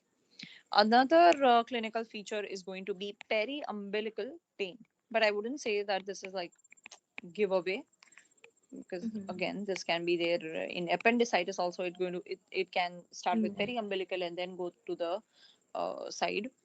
So but yeah, periumbilical pain, rapid onset, and hematochezia can be there, but again it's a late complication. Mm-hmm. So main giveaway is going to be pain out of proportion. Yeah. All right, lab findings. When you do the lab findings, there is going to be elevated amylase but normal lipase. So there is, again, this is going to be confusing. One of the option, if it is acute pancreatitis, there is going to be this abdominal pain, right? And they might not give Yeah. this pain out of proportion, but there is periumbilical pain. You have to keep pancreatitis in the options, and they give you high amylase. But if the lipase is normal, then the answer becomes acute mesenteric ischemia. Lipase always is Okay. elevated in pancreatitis. Yeah. Okay, and pancreatitis pain is radiating to the back also, so Back. that thing also has to be there. All right, Yeah. and other things are like metabolic acidosis, Mm. leukocytosis, but main thing is this high amylase, normal lipase. What should be the diagnostic test? What do you think? Um, is it the MRN geography? Very good. CT and CT geography. or MR, both. Anything can be there in the option, but angiography Yeah. makes sense, right? You just have to find out the block place. So angiography Yeah. or mesenteric angiography. If one, like anything, one of these can be there in the option. Not everything will be there. Yes.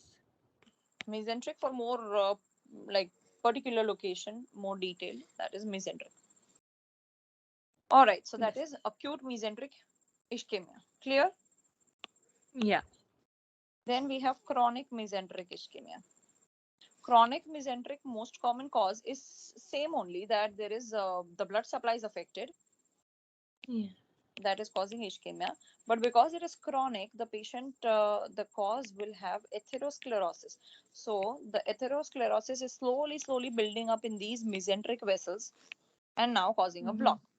Not a embolus coming and blocking the vessel. No. Here only the thrombosis starts developing. That's the difference Yeah. between acute and chronic, right?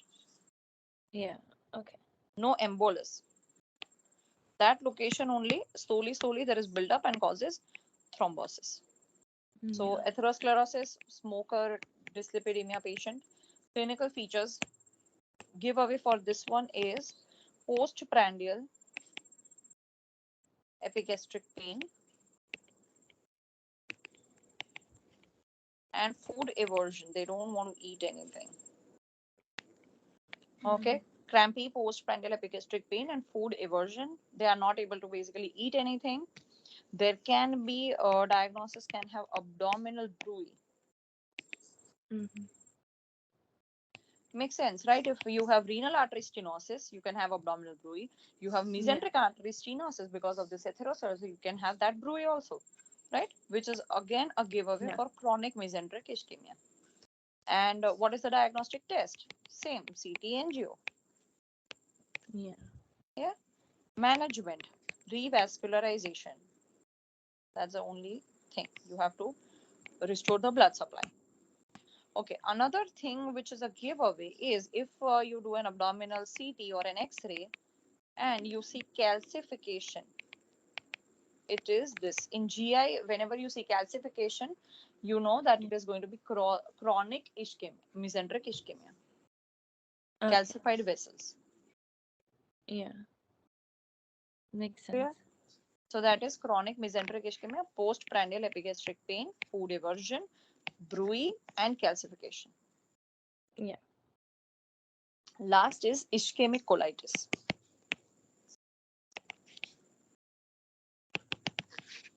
So in ischemic colitis, the risk factors are, like I said, ischemic colitis is also one and the same. This up till now, what we did was the mesentery getting involved. Now the colon, the blood supply to the colon is shut. So Yeah. anything that can throw an embolus. Most common they like to ask in the questions is patient had, for example, abdominal aortic aneurysm, and now that Mm. ruptured. So if abdominal aortic aneurysm ruptures, it is going to take away the major chunk of blood away, and the Yeah. rectosigmoid junction, which is the watershed area, is going to get affected and develop this ischemic colitis, right? Yeah. So abdominal aortic aneurysm repair, and patient was undergoing the surgery, and after that developed this, you have to think of ischemic colitis, or any MI or procedures like similar to what we talked in mesenteric ischemia. Mm-hmm. Clinical feature of giveaway for ischemic colitis is hematochezia. Hematochezia, diarrhea, there can be mild pain, tenderness, those things are common, but main is hematochezia. We saw hematochezia in acute mesenteric, but that is very last phase, in very like end phase, late phase. But here it is right away. Other giveaway things on the CT scan, in this one, you see pneumatosis coli, thickened bowel wall. Okay. But main is pneumatosis coli. Because of this thickened wall, now there is going to be, there's a risk of perforation, so the air is spreading around. There can be gangrene also, all because of the ischemic colitis. Okay. Okay. Yeah. When you do colonoscopy, you will see hemorrhage or pallor or cyanosis, right? Because the blood supply is cut. Simple. Okay. Rest everything easy. Management is also surgical correction, or if it is gangrenous, then colonic resection. Nothing high Yeah. yield. High yield, all the three topics is to correctly diagnose what it is. Yeah. Ischemic colitis is hematochezia. Yeah. Acute Mm, mesenteric was pain out of proportion. very good. Yeah. Then chronic is Chronic was abdominal bruit very or good, but calcification on the calcification and clinical feature wise, postprandial epigastric very good. pain. Very Yeah. good. Perfect. So clear with Okay. all right. All right. Then you have necrotizing enterocolitis.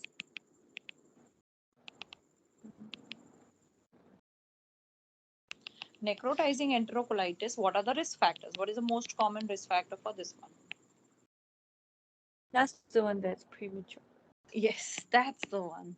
That's the one that is with prematurity or low birth weight, very, very low birth weight actually. Or Mm. if you start giving them formula feeding very early. So there are questions in which the formula is given, which is started at an early age or prematurity. Anything would be given. Okay. What is the, nobody's asking the pathophysio, but do you have any idea why prematurity or why formula feeding is causing necrotizing enterocolitis? Um, was something to maybe the gut bacteria or something? Hmm. Right, right. Yeah, something to do with that.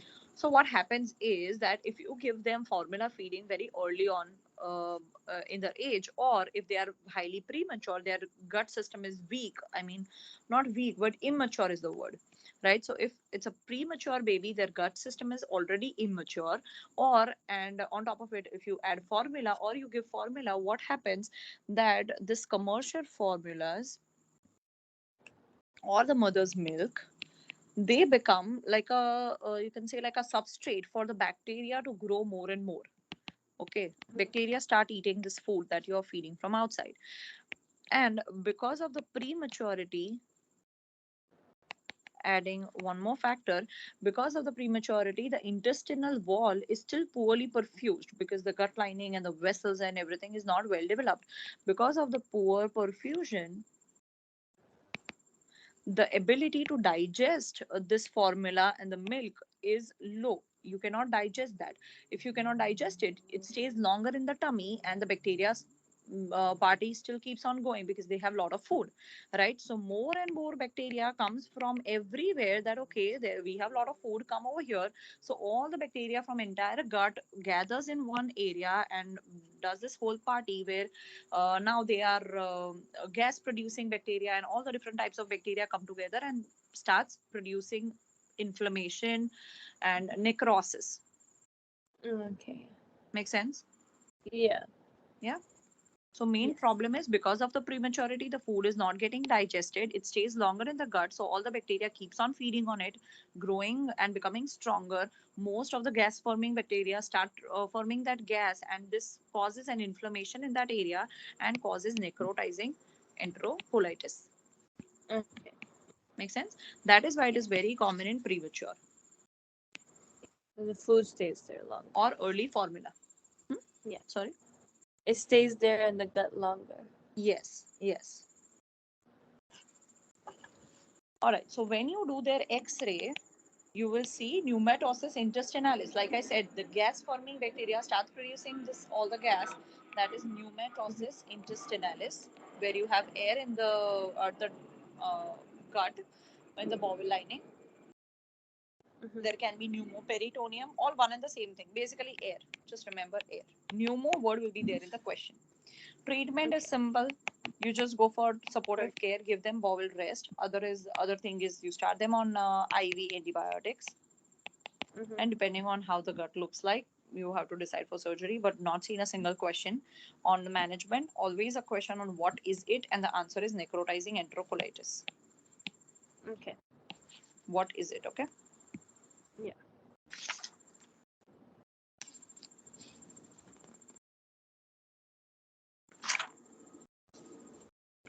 Okay, we did this.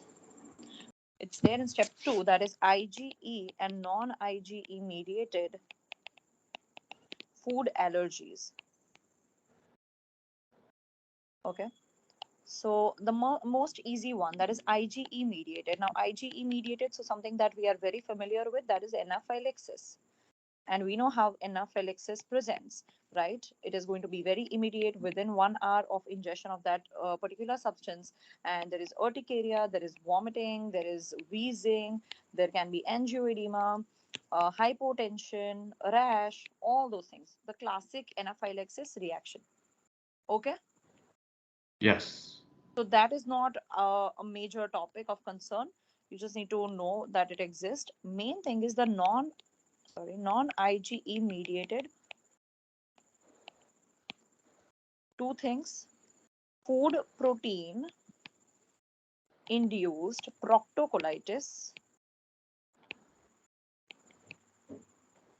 or food protein induced enterocolitis. All right. So number one thing, as you can see, one is proctocolitis, one is enterocolitis. So to differentiate them is important. And another thing is it is non-IgE mediated. What is the most common trigger points? So if a infant's diet or maybe the mother's diet, because of the breastfeeding, it can go to the infant. So either of them have in their diet cow's milk or soy protein, then very commonly there can be a reaction to cow's milk or soy protein causing non-IgE mediated proctocolitis or enterocolitis. These things are going to trigger this reaction, immune system. So how is the presentation? Clinical feature wise, any idea how to differentiate proctocolitis from enterocolitis? Mm. Octo from Intero. Maybe bloody diarrhea in one. Superb, superb. In one of them, right? So Yeah. proctocolitis is going to have painless bloody diarrhea. Painless bloody diarrhea with or without mucus, but main thing is the blood. Clear? Whereas enterocolitis always has watery diarrhea. Watery diarrhea. So how to? This is the main thing. Another thing differentiating is this one is a well appearing child. Okay, can be fussy sometimes but well appearing, whereas enterocolitis, you remember that this has watery diarrhea, there is profuse vomiting, highly dehydrated child, that is why the child is ill appearing. Makes sense, right? So if I Yeah. have to differentiate proctocolitis, I'll remember a child with blood in the stool. Enterocolitis is a child which has no water, drained, vomiting, everything, and dehydrated, ill appearing from the Okay. question. Easy. Yes. So that is this non-IG mediated food allergies. There are a lot of questions in UWorld also on this topic because I think this is a new concept. So it's important. Clear, proctocolitis has to be bloody, enterocolitis has to be watery, ill appearing. Mhm. Good. Yes. What do you think can be the treatment? How to avoid or how to treat this food protein induced proctocolitis or enterocolitis, whatever? How to treat this? Is it gradual introduction of cow's milk? I'm sorry, gradual introduction of. Like you stop it completely and then you slowly introduce it into the system? Okay. Something close, so something to do with the feeding.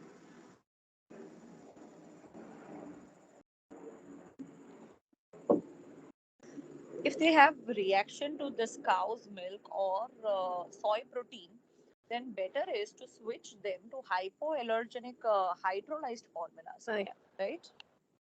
You can Yeah. give them hydrolyzed formula, and if the mother's diet includes these things, then remove these agents from the mother's diet. But there is a question on Mhm. hydrolyzed formulas, so you should know that. Makes sense, right? Yeah. Clear everything up till now? Yes. Okay.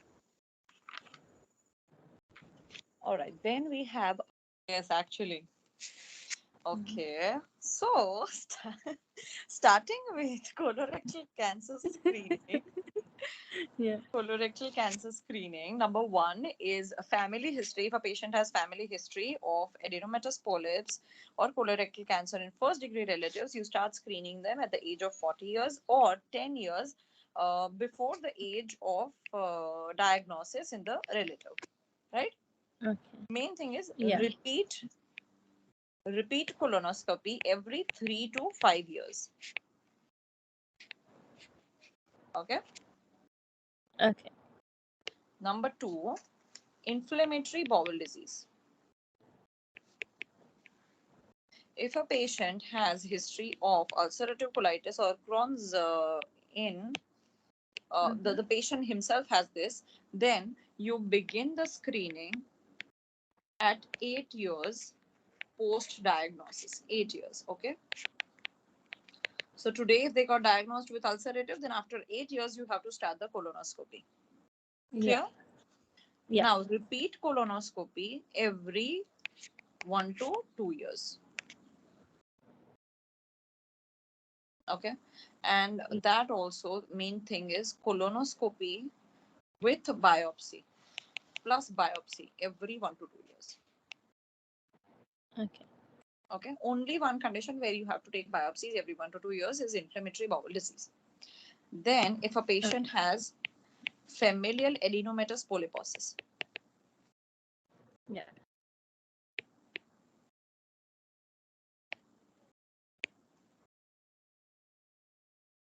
then begin the screening at the age of 10 to 12 years when they are just 10 to 12 years, and then colonoscopy every year. So 10 to 12 years of age. Yes, 10 to 12 years of the age. Familial adenomatous polyposis is the only one I think that has that 100% penetration rate. If anybody, like if the parents have it, then 100% it's going in the kid. Okay. Yeah, till I remember, I think Yeah. so. Or there is some 100% thing in step one about it, that maybe if a patient, oh, or first of all, it is autosomal dominant. So yeah, there is going to be that Yeah. So chance. it makes. Yeah. Yeah, and then there was something regarding this, that 100% that patient is going to have colorectal cancer. Something like that was there. 100%, Mhm. and there is a Okay. risk of cancer if you don't like treat on time, or Reach out. yeah, remove those benign polyps on time. Then there is a 100% chance that they are going to turn into colorectal cancer. Yeah. Yeah. It said that 100% progresses to colorectal cancer. Right, right, So right. they need to do it. That is why you keep, you Yeah. start at an early age, 10 to 12 years, you start the screening and screen every year. Okay.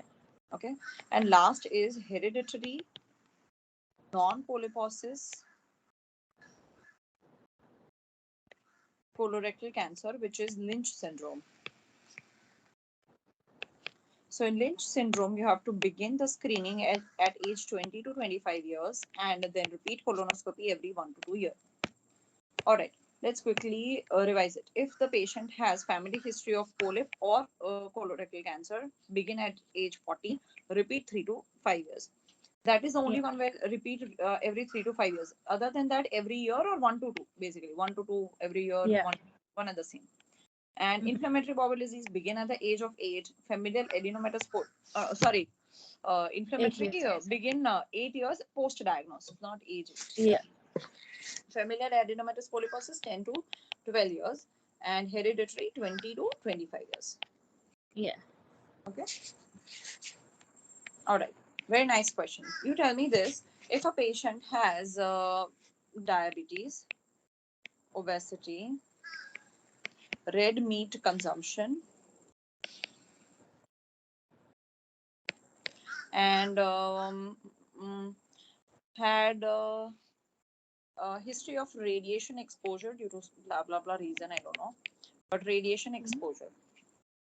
And now the patient presents with all these signs and symptoms, and turns out that the patient develops colorectal cancer. What from the question is the cause of this? What do you think? These are the options. Mhm.